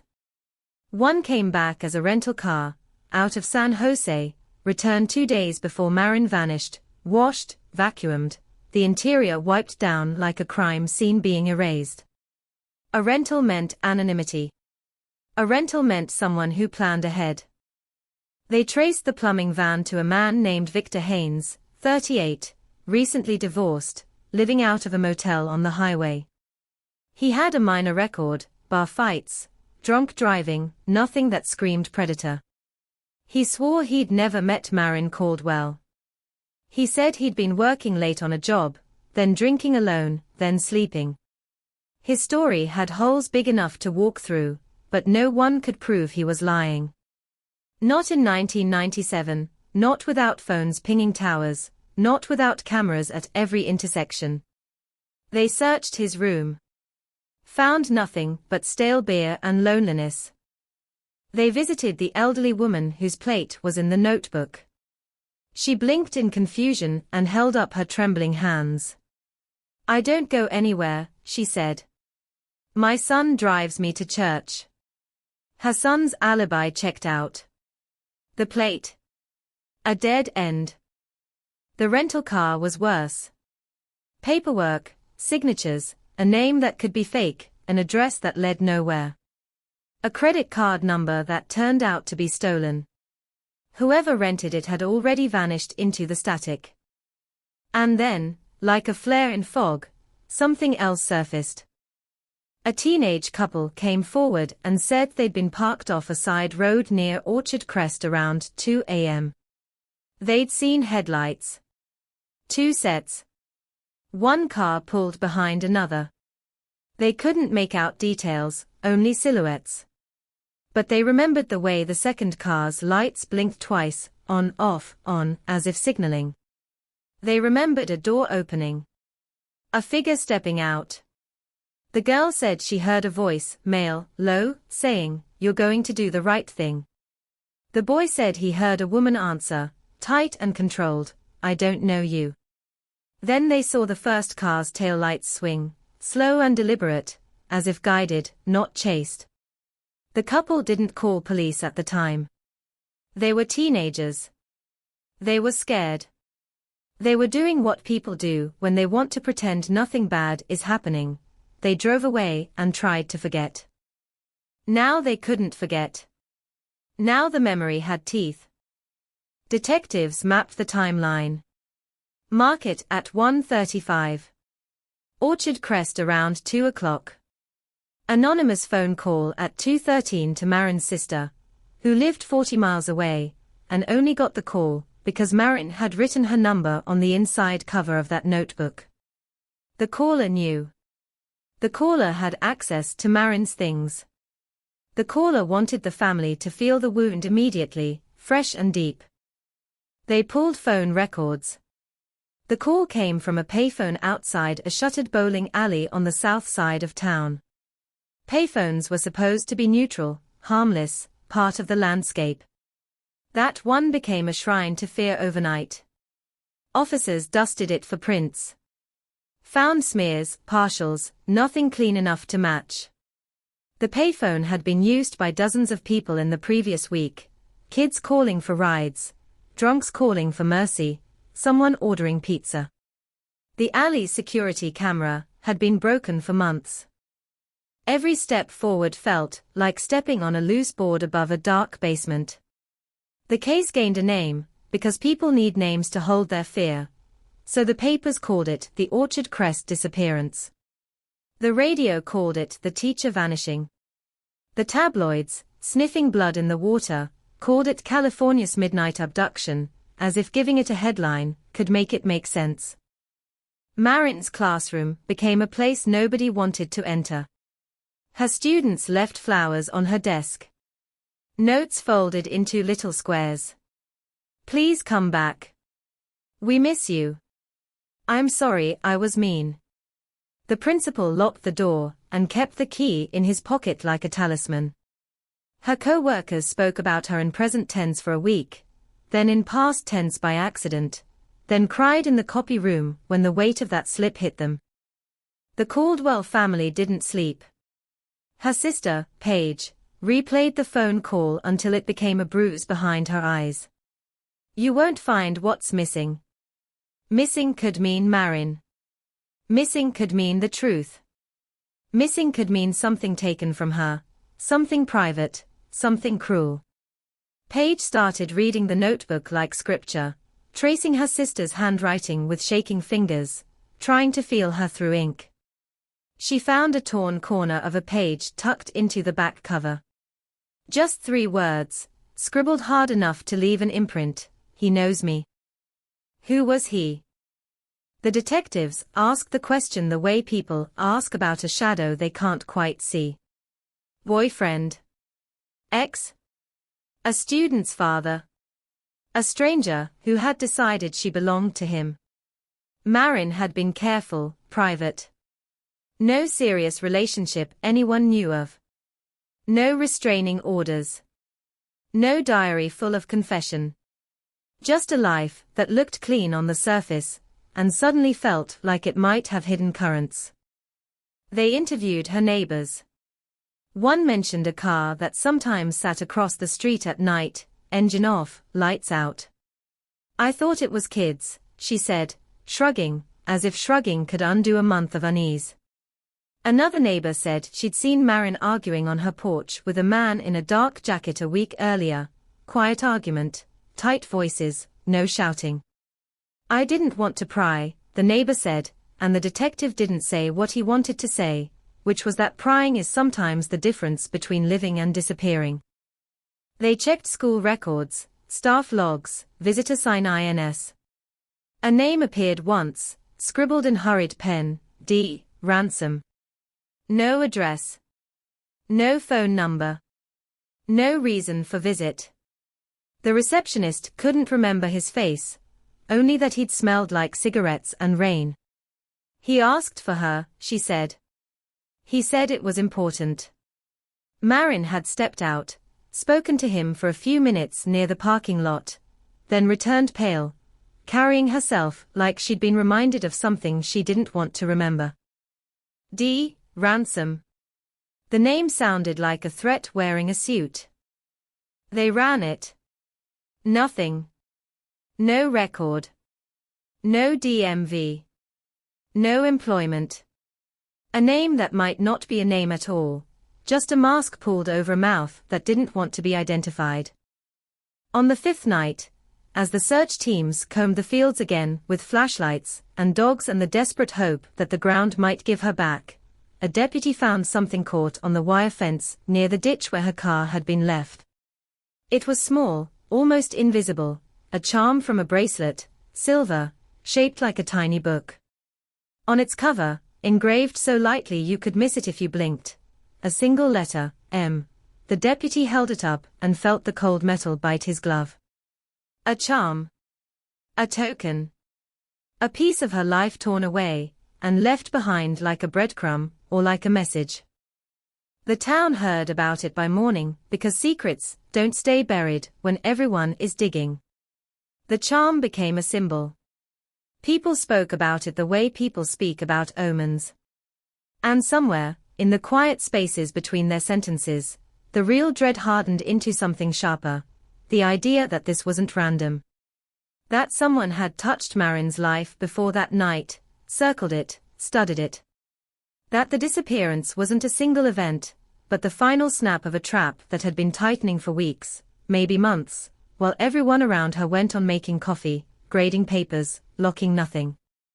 And under it all, like a drumbeat you could feel more than hear, the question grew heavier. If she knew he was coming, if she wrote down license plates, if she left warnings, why did no one see it until after she was gone? Daly didn't play the tape in the field because the night air felt too thin for what might come out of it, because some sounds don't belong under open sky, they belong inside walls where you can't pretend you didn't hear them. So he drove back with the cassette on the passenger seat like a live thing, and every red light felt like a delay he'd have to answer for.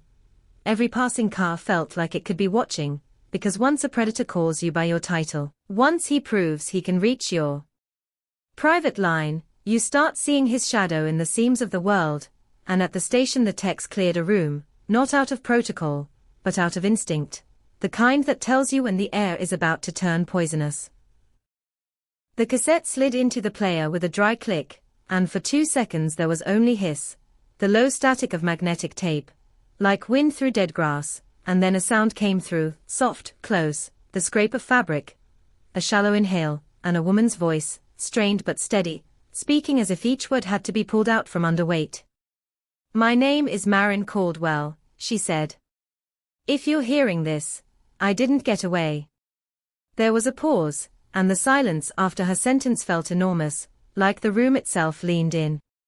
"He said you'd come," she continued, and Daly's stomach tightened, because the caller hadn't just left a clue, he'd orchestrated a performance.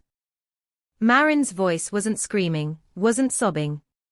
It was controlled in the way people get when they're trying to survive. "I'm going to say what I know," she said, and the tape crackled as if the microphone shifted, as if someone else was in the room with her, close enough to breathe on the lens of her voice. "He wants me to admit something. He keeps saying I know him.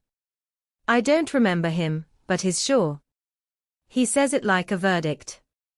Another pause, longer this time.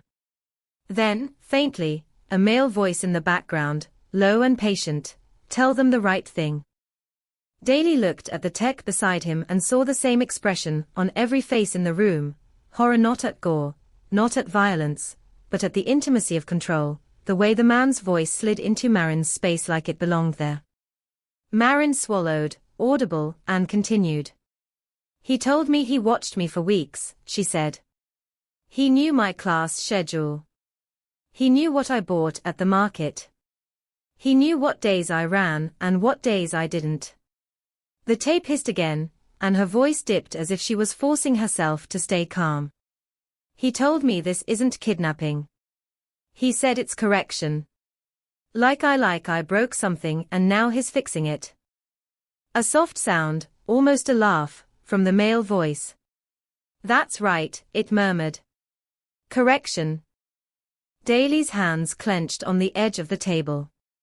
He wanted to smash the player, to reach through time and tear the man's throat out with his bare fingers, but the tape held Marin's words, and Marin's words were oxygen. He forced himself to listen like a professional, like a hunter, not like a man being taunted.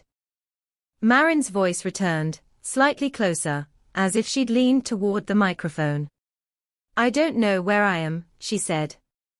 "I can hear water sometimes, like a pump, like a well, maybe. And there's a train horn far away, at night." She paused. "He let me write. He said I could leave a message if I did it right. He thinks you'll understand him if you listen. Tell them," the male voice coaxed, "how you met me." Marin inhaled sharply. "I didn't," she said, and for the first time her control cracked, not into tears, but into anger, sharp and raw. "I didn't meet you." The tape went quiet for a beat, and then the male voice returned, still calm, which made it worse. You did, it said. You just forgot. And forgetting has consequences. A faint sound followed, something like fingers tapping on a table, slow, rhythmic, patient. You'll remember. Marin's breathing quickened. If I don't come home, she said, pushing through, tell Paige I'm sorry I didn't say anything sooner. Tell my students, her voice faltered, then hardened again. Tell them to pay attention. Tell them the world isn't what it pretends to be. A shuffling sound, the tape warping slightly as if the recorder was moved. Then Marin's voice, quieter, like she was speaking through teeth. He's not doing this for money. He's doing it because he likes being right. The tape clicked, hissed, and ended. For a moment no one spoke. The room held the last vibration of her voice like a bruise. Then the tech cleared his throat, the sound too loud in the silence, and said what everyone was thinking. If this is real, she was alive when she recorded it. Daly stared at the cassette case, as if it might suddenly reveal a date, a location, a miracle. It's real, he said, because he'd heard her in the cadence, the tiny habits of speech Paige had described, the way Marin pronounced her own name, and the thought that she'd been alive in a room with that man made rage swell behind his ribs like pressure. They sent the tape to audio experts, the best they could find on short notice, hoping for background noise that could pinpoint a place, hoping the faint train horn could be matched to a line, hoping the pump sound could be identified, hoping for anything that wasn't just more mystery. They played it again with headphones, isolating frequencies. In the hiss behind Marin's words they found a low hum at a steady interval, like a motorcycling. The analyst said it could be a water pump, a generator, a refrigeration unit, any number of things. A world of maybe. Then they heard something else. Very faint, almost lost under the tape static, 3 notes, repeating, like a jingle. Daly didn't recognize it, but one of the younger officers did. His eyes widened the way eyes do when memory catches fire. That's an ice cream truck song, he said. The old kind. The one that plays Turkey in the Straw. Daly felt the air shift. At night, he asked. The officer nodded. I heard it when I was a kid. Some guy used to drive late by the trailer park off Route 9. People would buy cigarettes, snacks. Not ice cream. Just stuff. Not ice cream. Just stuff. The kind of mobile storefront that could move anywhere, that could park near back roads, that could blend into noise. The town had a late-night vendor like that. A man who ran a converted step van, with a jingle to announce his arrival. A man whose route was casual, unregulated, and therefore perfect for someone who wanted to mark time without being tracked. Daly didn't waste breath on hope. He went straight to the county licensing office, pulled records for mobile vendors, and found one listing that made his pulse jump. A permit issued to a ransom, D, for a vending vehicle, valid through 1997. The address on file led to a P.O. box. The vehicle description, white step van, modified, with an external speaker system. The predator wasn't just circling. He was weaving himself into the town's background music. Daly and his team canvassed Route 9, the trailer park, the back roads where a van could idle without questions. They interviewed residents who were exhausted from fear and anger, who wanted someone to blame, because blame is a way to pretend you have control. A woman with a baby on her hip said she'd heard the jingle 2 nights after Marin vanished, around 3 a.m., and she'd seen the van parked near the old pumping station by the orchard, an abandoned structure with a cracked concrete pad and rusted pipes, left behind when the town modernized. Water. Pump. The words from the tape hit Daly like a slap. He didn't ask if it made sense. He moved. The pumping station sat behind a line of eucalyptus trees, skeletal and tall, their leaves whispering like secrets. The building itself was a squat concrete block with graffiti faded by sun, a chain-link fence half collapsed, the gate hanging open like a mouth. It was the kind of place teenagers dared each other to enter, the kind of place adults forgot existed. Daly stepped inside with his gun drawn and felt the temperature drop. The air smelled of rust and dampness that shouldn't have been there. He swept his flashlight beam across the floor and saw footprints in dust, recent, overlapping, too many to read cleanly, but recent enough to prove life had moved through this dead space. In the back corner, behind old equipment, they found a mattress on the ground, stained with dirt, a thin blanket folded with strange care. Beside it, an empty water bottle. A strip of duct tape stuck to the wall, torn, as if something had been taped there and ripped away. Daly's chest tightened. Not a body. Not a person. Just the imprint of presence. A nest. They searched the whole structure. A locked metal door led into a smaller room where pipes ran along the ceiling like veins. The lock had been replaced recently, new metal against old concrete. Daly had it cut. Inside, the air was heavier, and the sound of their breathing seemed swallowed. On the floor, a plastic chair, a coil of rope, a portable lantern. On the wall, a handwritten phrase in black marker, large and deliberate, "Do the right thing." Under it, a second phrase, smaller, almost tender, "You'll feel better when you cooperate." Daly stared at the writing and felt the predator's presence as if it had fingers. The lantern was still warm. They missed him by minutes. Outside, a deputy shouted, pointing to the dirt road beyond the trees. Tire tracks, fresh, pressed deep into soft ground, turning toward the highway. Daly ran, heart hammering, and saw the van in the distance for a breath, a white shape sliding between trees, the back doors rattling slightly, the silhouette of a driver's head dark against the window.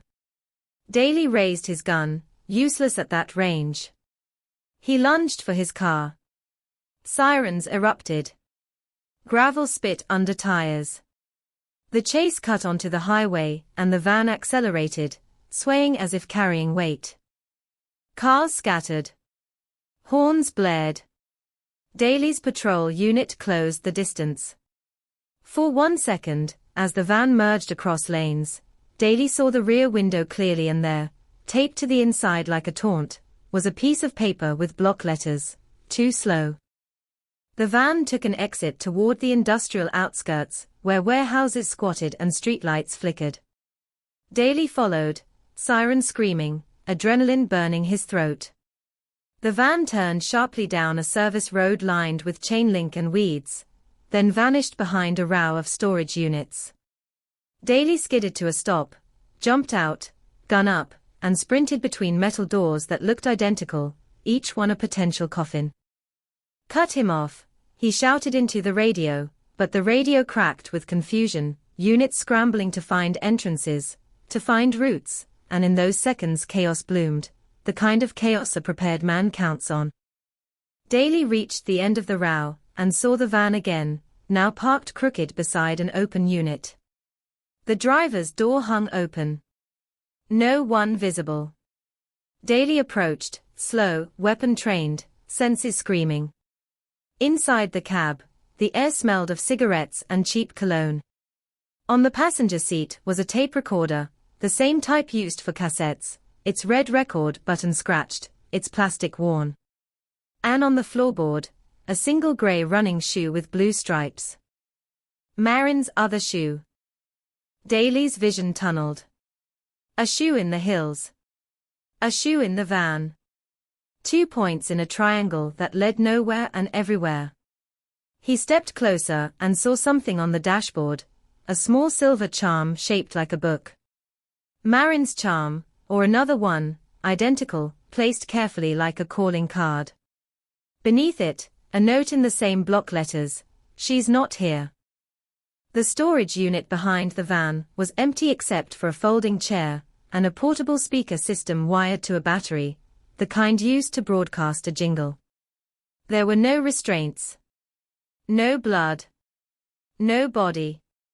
No Marin. Just the stage again, props left behind for the audience to gasp at, for the news to consume, for the detectives to chase. Daly walked the perimeter and found a second exit. A hole cut in the chain-link fence behind the units, hidden by tall weeds, leading to an access road where another vehicle could have been waiting. The predator had built himself a trap with multiple doors, and they'd run into it like bulls. When backup arrived, Daly didn't yell at them, didn't curse, didn't throw a fit. He stood very still, staring at the empty van, and something in his face made the younger officers look away. Because they could feel it too, the shift from pursuit to humiliation, the realization that they weren't just trying to find Marin, they were being played by someone who understood their instincts and used them like puppet strings. They towed the van. They processed it inch by inch. They found fibers, hair, smudges, traces that might one day matter when technology caught up, but in that moment, none of it gave them the only thing that mattered, where she was now. Inside a hidden compartment under the floor, they found notebooks filled with names and times and notes, the handwriting neat, obsessive, a ledger of surveillance.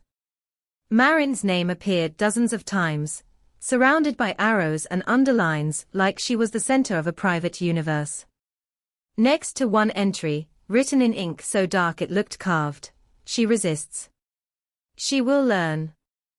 They found a Polaroid tucked in the back of the ledger.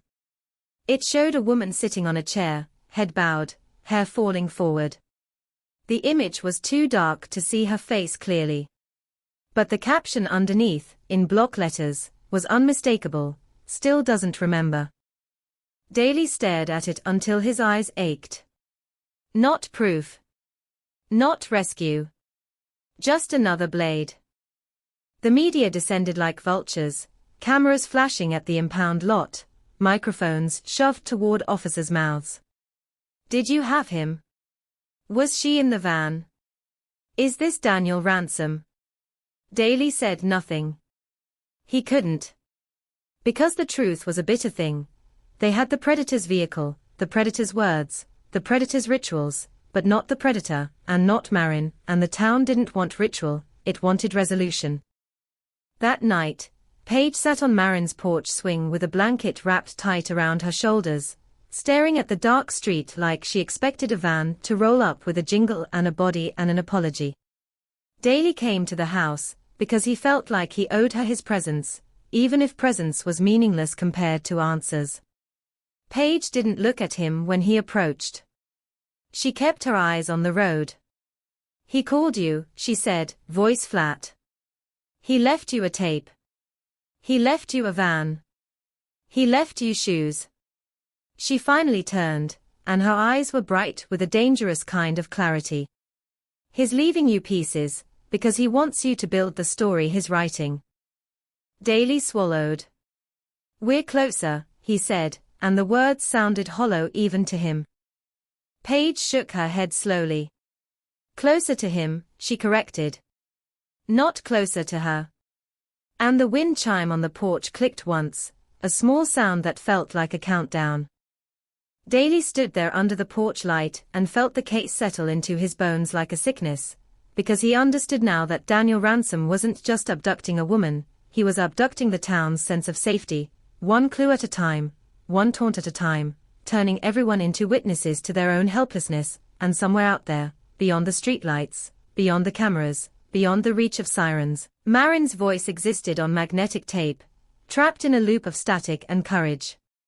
And the worst part was not knowing if she was still breathing, not knowing if her last act had been to speak into a recorder, because he'd let her, not knowing if the word correction meant he planned to keep her until she broke, or until he got bored.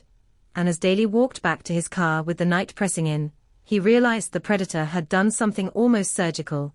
He had given them just enough to keep them running, but never enough to let them arrive. And in that gap, between chase and capture, between clue and truth, the town's fear stopped being a reaction, and became a permanent condition, a low hum beneath daily life, like a motor cycling somewhere in the dark, steady, relentless, impossible to ignore.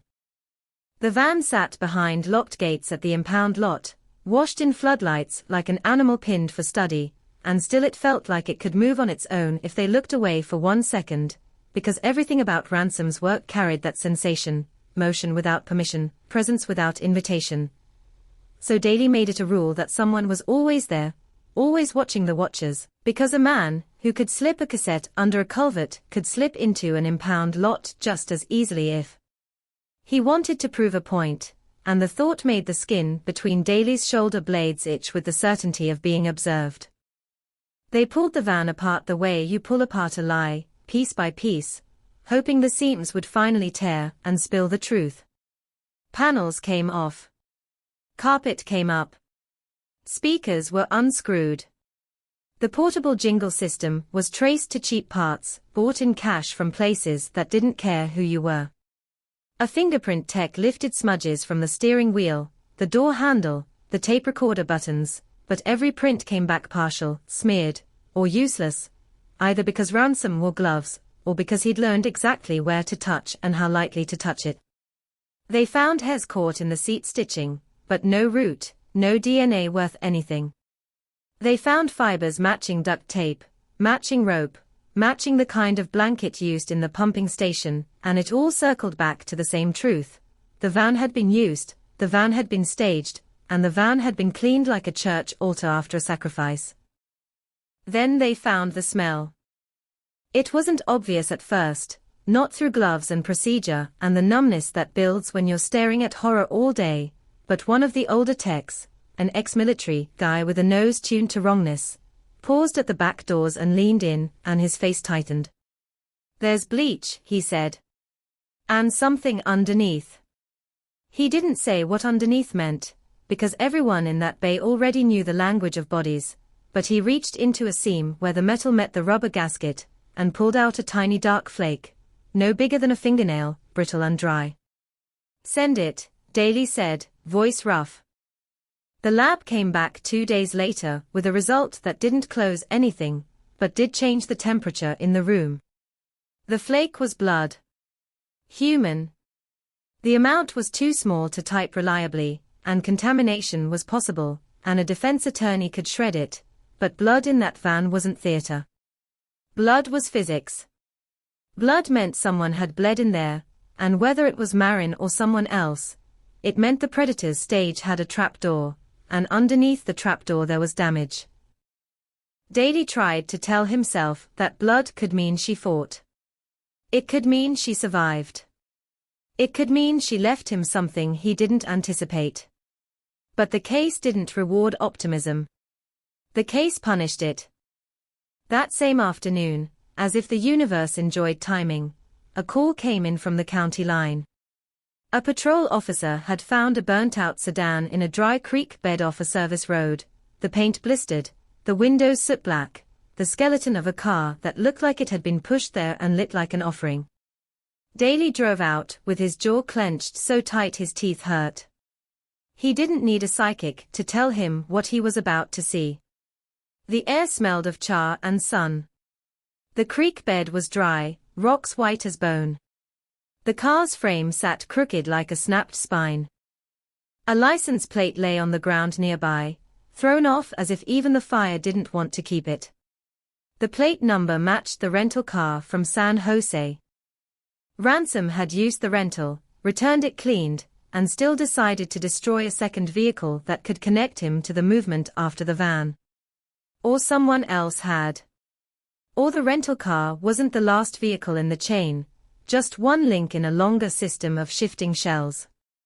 Either way, the fire told Daly one thing with brutal clarity: the person behind this understood evidence, understood heat, understood how to turn time into an accomplice by letting it eat the trail. They sifted ash anyway. They found melted plastic, warped metal, a coin fused to the floor mat. No body. No jewelry. No hair. Just the hollow remains of transportation. Another disappearance within the disappearance. The town reacted like a cornered animal. People stopped going out after dark entirely. The local paper ran a headline, that wasn't even trying to be subtle anymore. Predator taunts police, woman still missing, and the word predator stayed in the air, attaching itself to every conversation, every glance at a stranger, every creak of a porch step at night. At the high school, parents demanded security guards. At the grocery store, cashiers started scanning faces instead of barcodes. Churches filled with prayers that sounded more like bargaining. And in living rooms across the county, people began to repeat a single sentence as if repetition could make it true: "It won't happen to us." Daley didn't get that luxury. He got phone calls and sleeplessness and the sour taste of failure. He started seeing the case in his peripheral vision: every white van on the road, every jingle from a child's toy, every low male voice that sounded too calm. He began to suspect everyone, including himself, because a predator, who could dial his private line, could also be listening to his radio, tracking his movements, feeding him clues to steer him away from the real hiding place. Daley stopped eating full meals. He drank coffee until his hands shook. He slept in bursts, waking with his heart racing, hearing Marin's recorded voice in the dark: "If you're hearing this, I didn't get away," like a sentence carved into his skull. Then the third message arrived, and it didn't come in an envelope. It came in the form of a student. A 17-year-old boy walked into the station on a Friday morning, pale and sweating, with eyes that kept darting toward the door, as if he expected someone to appear behind him. He said his name was Eli Mendez, one of Marin's students. He had been the kind who sat in the back, quiet, smart in the way quiet kids are smart, observant, storing the world. He asked to speak to Detective Daley alone. Daley brought him into the interview room and watched the boy's hands tremble. "I didn't want to say anything," Eli whispered, "because I thought it was nothing. But he came to the school." Daley leaned forward. "Who?" Eli swallowed hard. "A man. He wasn't supposed to be there. Not a parent. Not a teacher. He was just around." Eli's voice sped up, words tumbling. He stood by the bulletin board outside Ms. Caldwell's classroom like he belonged. He watched her. Not like a normal person watches. Like he was taking inventory. Eli's eyes glistened with fear and guilt. One day, I walked past him and he said my name. Daley felt something cold slide down his spine. "He said your name?" Eli nodded, tears threatening. He said, "Eli, you're a smart kid. Smart kids do the right thing." I didn't even know him. I never told him my name. But he knew. He smiled when I froze. Like he liked it. Daley kept his voice calm, because the boy was a live wire and panic spreads. "When was this?" 2 weeks before she disappeared, Eli said, and that date fit the pattern, fit the tightening orbit. "And yesterday," Eli added, voice dropping, "I got a call at my house." Daley's heart hit hard. "What kind of call?" Eli's breath shuddered. The phone rang and when I picked up, there was breathing. Then he said, "You want her back? Tell them what she forgot." Daley stared at him. "Tell them what she forgot." Eli wiped his face with his sleeve, ashamed of the tears. He said her name like he owned it. He said, "Marin knows me. She remembers the night she ruined it. She just needs a little help." Eli shook his head violently. "I don't know what that means." "I don't. But Ms. Caldwell used to get these letters." Daley's chest tightened.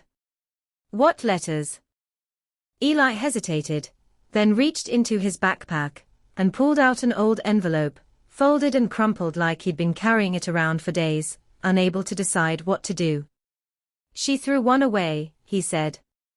"But I saw it in the trash when I was taking out recycling after class. I don't know why I looked. I just did." The envelope didn't have a return address. And she looked shaken. Not like her.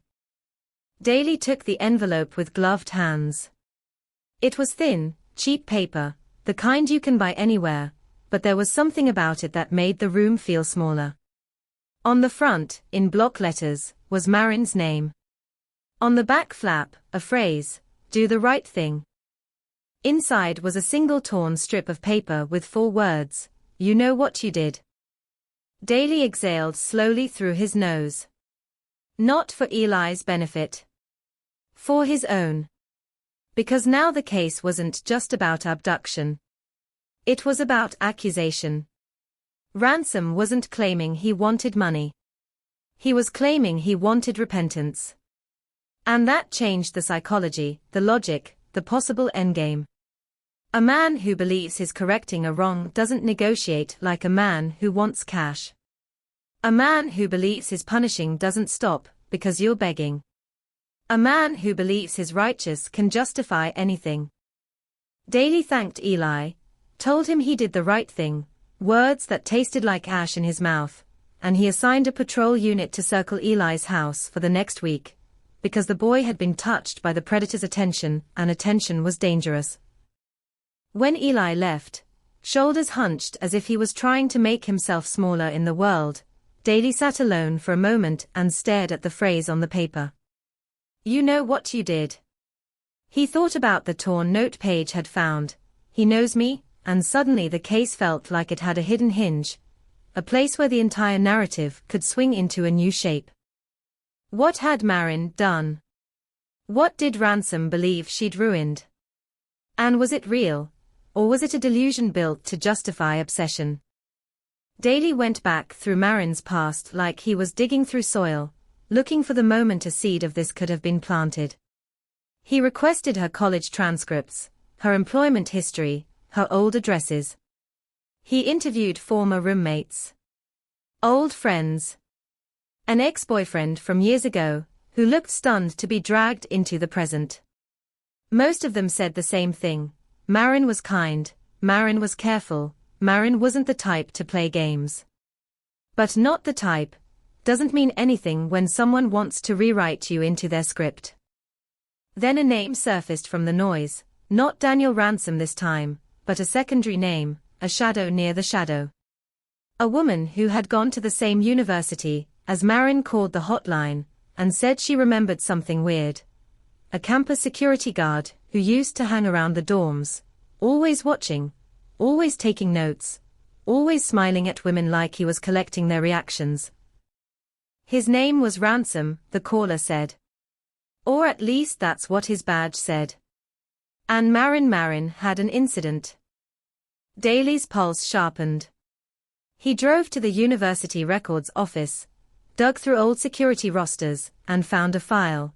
Daniel Ransom, employed part-time, 1991 to 1993. And beneath that, a disciplinary note, an authorized contact with student. Complaint filed. The student's name was redacted in the copy Daly received. He pushed for the full record. Bureaucracy resisted the way bureaucracy always does, as if paper could protect people by refusing to reveal them. Daly threatened subpoenas. He threatened press. He got the record. The student was Marin Caldwell. The complaint report was short, but sickeningly clear. Marin had reported that a guard named Ransom had followed her after a late class, had cornered her near the parking structure, had told her she needed to do the right thing, had tried to grab her wrist. She had pulled away. She had threatened to report him. She had reported him.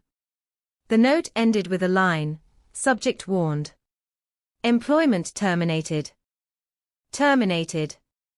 Not arrested. Warned. Then released back into the world with a grudge and a script. Daly sat, with the report in his hands and felt something like nausea rise. Because now the accusation wasn't abstract. Now the wrong Marin had committed, in Ransom's mind, was simple. She had refused him and punished him.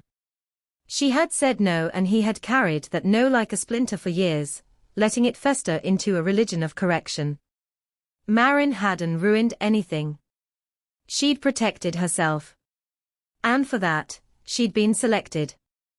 He drove straight to Paige's house with the report and found Paige in the kitchen, staring at a mug of cold tea like she didn't remember how to drink.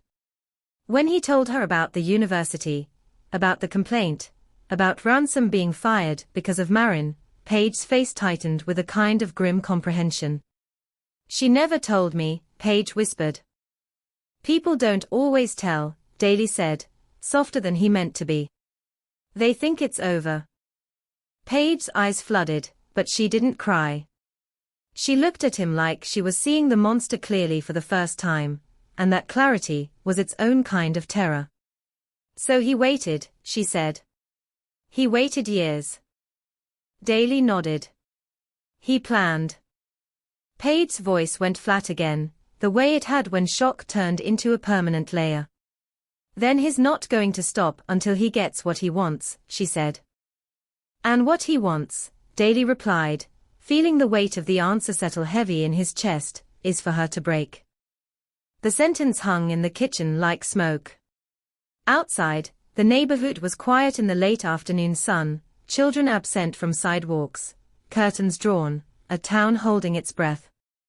Daly stood with the report in his hand and felt the case shift from a chase to a countdown, because a man who carries a grievance for 5 years doesn't let go easily, and a man who rehearses his lines on cassette doesn't improvise an ending, and somewhere, behind industrial fences, in foothill shadows, near a pump that hummed steady, Marin might still be alive, might still be listening to that calm voice telling her to do the right thing, might still be fighting to keep her mind her own, and the only thing Daly could think, as the porch chime clicked faintly in the wind like a metronome, was that every hour they didn't find her was another hour Ransom had to teach his lesson, another hour the town had to live inside his story, another hour the silence could become permanent. The report from the university sat on Daly's desk like a loaded weapon, because it didn't just explain the obsession, it sharpened it into something personal and deliberate. And once you understand the motive, you stop imagining a random end and start imagining a planned one. A man who has rehearsed his lines for 5 years, rehearsing the final scene too, and the station felt tighter that week, walls closer, voices lower, phones harsher, like the whole building was bracing for impact, because now they weren't chasing an unknown monster, they were chasing a known grudge with a face and a pattern, and a taste for theater. Daly pinned the new timeline to the board: 1992 complaint, 1993 termination, 1997 abduction, and he stared at the gap in the middle like it was a tunnel Ransom had lived inside, feeding the grievance until it became a creed. He read Marin's complaint again, imagining her younger, walking under campus lights, hearing footsteps match her pace, feeling the shift in air when someone decides your body is part of their plan. She reported him. She ended his job. In his mind, she erased him. Now he was writing himself back into her life with rope and duct tape and the phrase "do the right thing," as if that phrase could turn cruelty into justice. Daly pulled every file from Santa Cruz, every old complaint with the same language, every report that smelled like Ransom even if it didn't carry his name. He found fragments: women followed, cars tracked, payphone breathing calls, messages taped under windshield wipers. Cases that had floated in and out of police attention, and then sank, because nobody died on paper, nobody became a headline long enough to keep pressure alive. The pattern wasn't clean enough to convict, but it was clean enough to terrify. Ransom wasn't a sudden eruption. He was erosion. He wore people down in increments, practiced on near misses, refined his approach until he could take a woman and vanish her in the middle of a quiet county. The team focused on the tape again, because the tape was the only place Marin had spoken from inside the cage, the only window into her location that wasn't filtered through Ransom's taunts. Water pump. Train horn. The faint ice cream truck jingle. Daly brought in an old rail worker who'd spent 30 years on the line, a man with hands like knots and eyes that had watched too many midnight trains. The rail worker listened to the audio, head tilted, then shook his head slowly. That horn, he said, sounds like the freight line that runs out by the canneries. The curve near the old crossings. They blow it hard there. Daly asked him how far the sound would carry at night. The rail worker spat into a cup. 2-3 miles easy, depending on wind. Daly marked the freight line on the map and drew a rough band around it like a noose. Then he called the water district and asked about pumps, about cycling motors that ran at night, about abandoned stations, about private wells that used older systems. The water district manager was defensive at first, like his infrastructure was being accused, but Daly's patience had burned away days ago. He got what he needed, a list of sites with older pumps within the sound band of that freight line. Not many. Fewer still with access from back roads and no cameras. Daly circled them in red, the same red ransom used on his map, and the symmetry made his stomach twist. The predator and the detective drawing circles around the same landscape, one to hide, one to find. They rolled out before dawn with unmarked cars and a search warrant broad enough to crack open any abandoned structure on the list.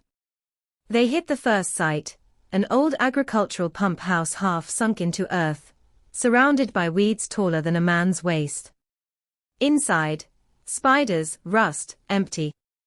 The second site, a maintenance shed near irrigation canals, locked but untouched, smelling of fertilizer and oil. Empty.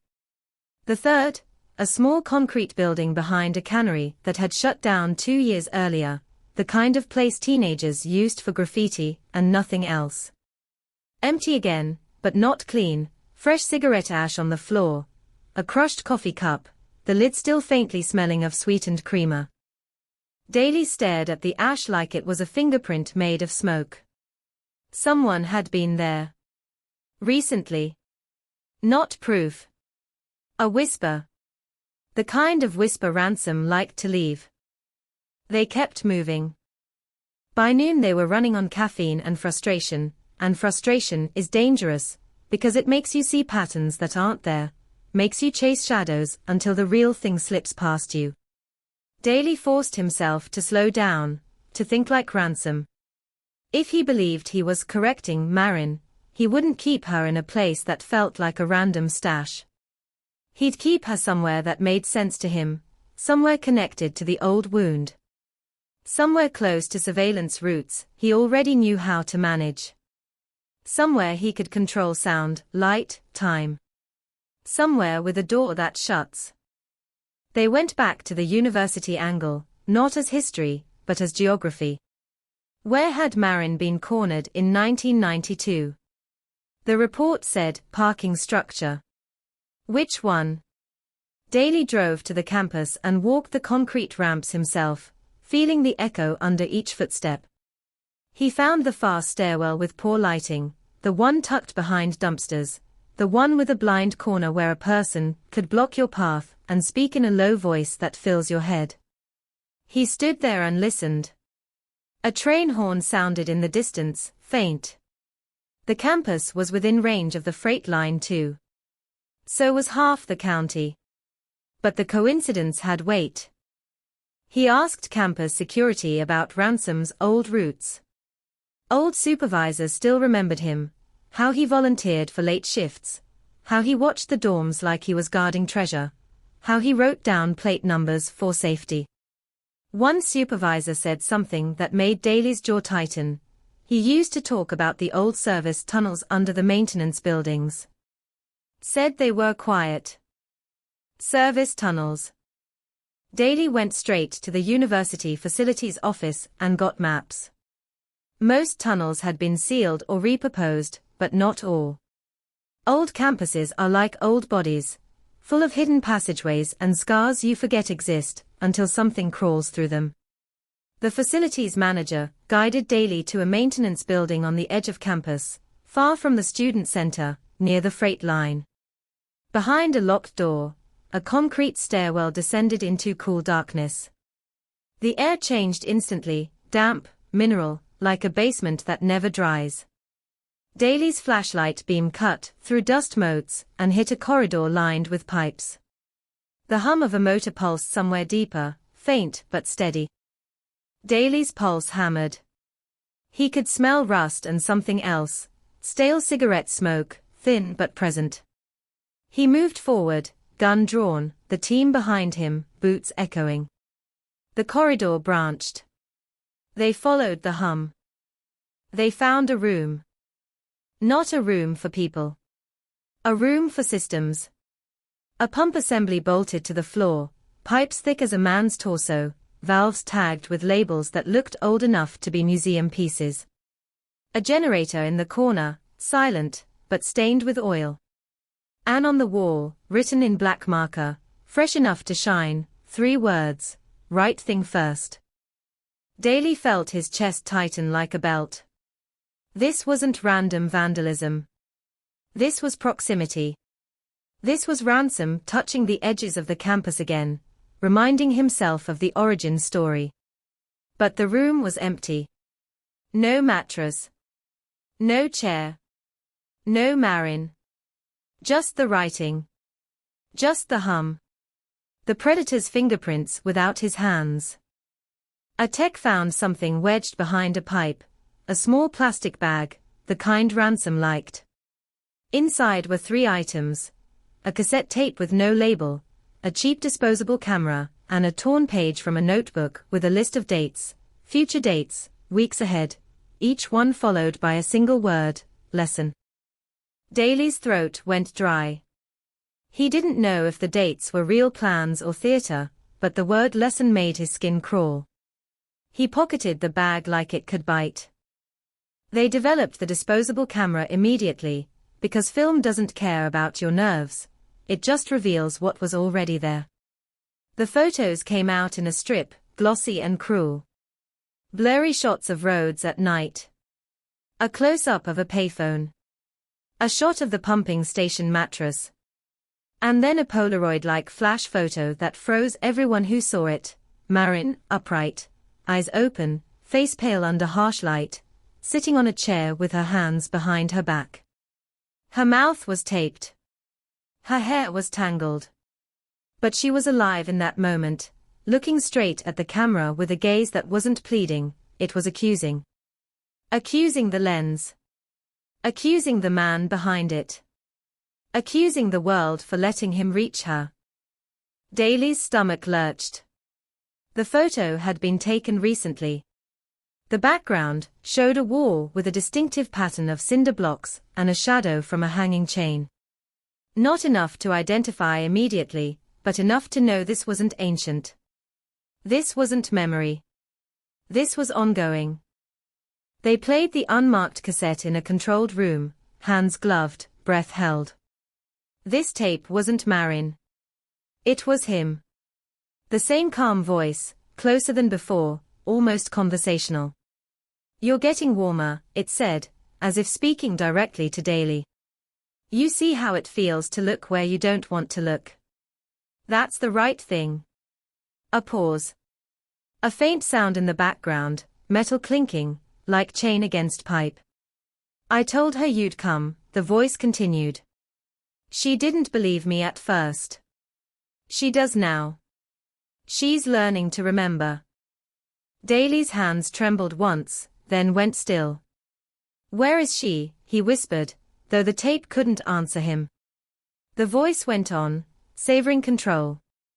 "You want her back like she's a lost wallet," it said, almost amused. "But she's not lost. She's placed where she belongs until she admits it. Until she says it out loud. I'm not hurting her. I'm correcting her." The tape hissed and then, like a blade slipped between ribs, Marin's voice appeared, faint, exhausted, but present. "Stop," she whispered. "Tell them," the male voice coaxed, soft as a lullaby. Silence.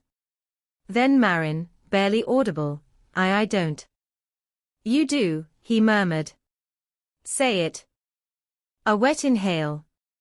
"I'm sorry," Marin said, and the words sounded like they were being pulled out of her with hooks. Daly's eyes burned. He felt a surge of rage, so hot it made his vision flicker.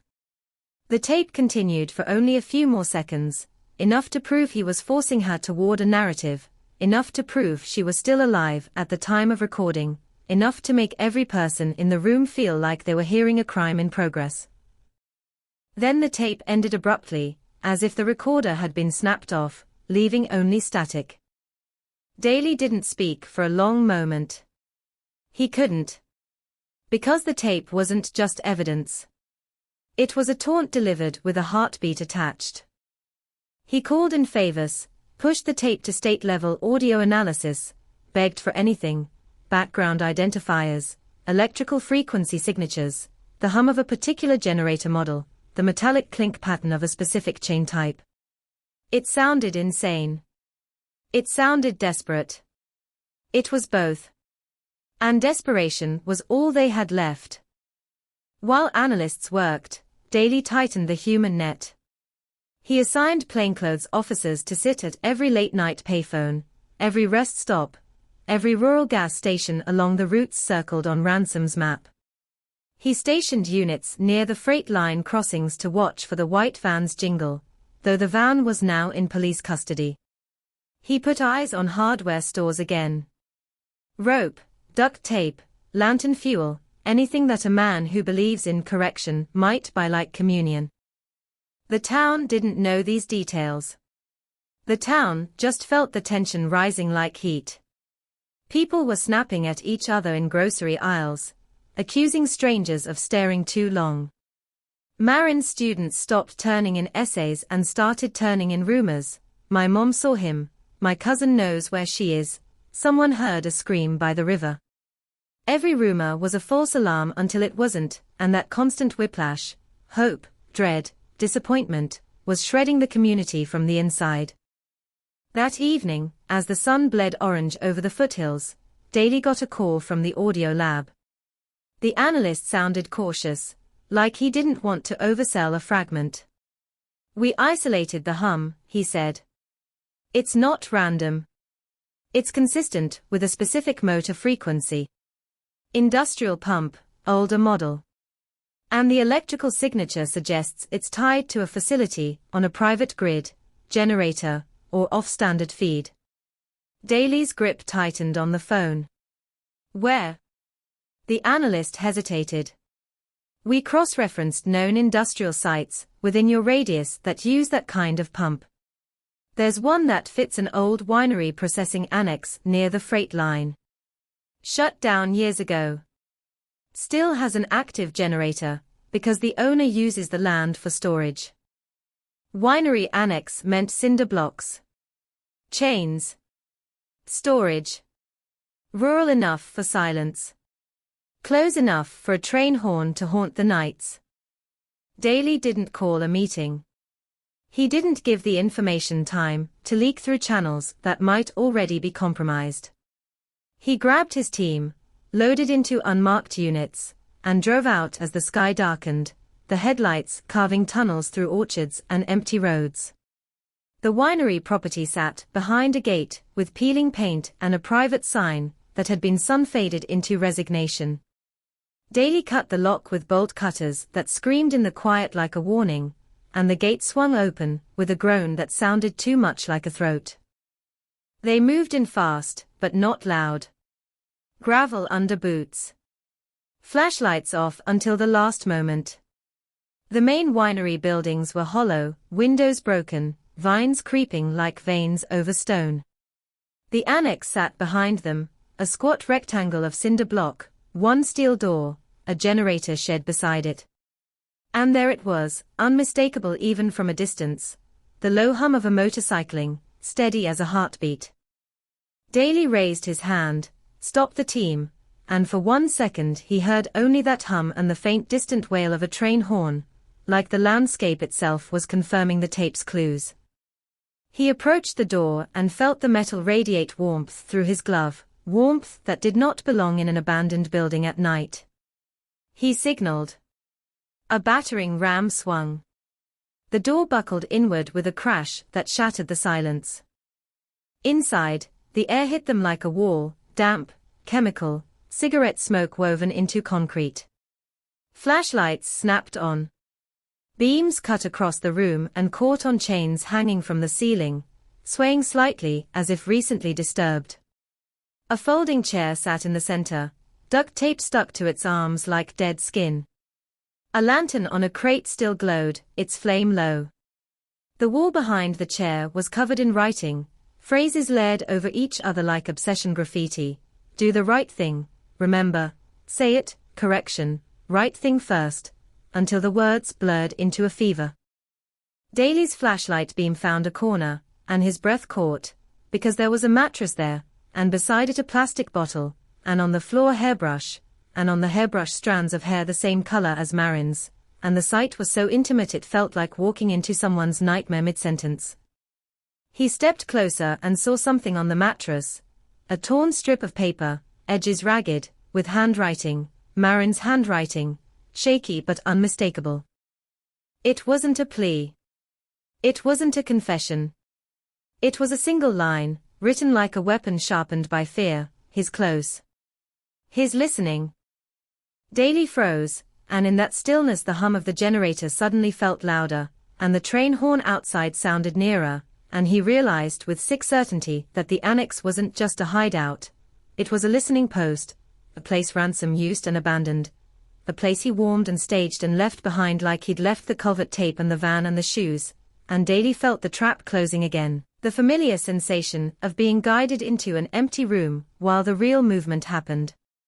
Somewhere else, and before he could speak, before he could order a sweep of the surrounding buildings, a sound came from outside, an engine turning over on the access road, quick and purposeful, followed by a faint, distant jingle, 3 notes rising through the night like a mockery of childhood, and Daly's blood went cold because the van was in custody, meaning the jingle wasn't coming from the van at all, it was coming from something else, something prepared, something waiting, and in that split second the case stopped being about clues and became about distance, about speed, about whether they were already too late again, and Daly ran for the door with his gun up and his heart hammering, chasing sound through darkness while the annex behind him held only the afterimage of Marin's presence, warm metal, fresh smoke, and a sentence that felt like it had been written directly to him, his listening, his close, his always one step ahead.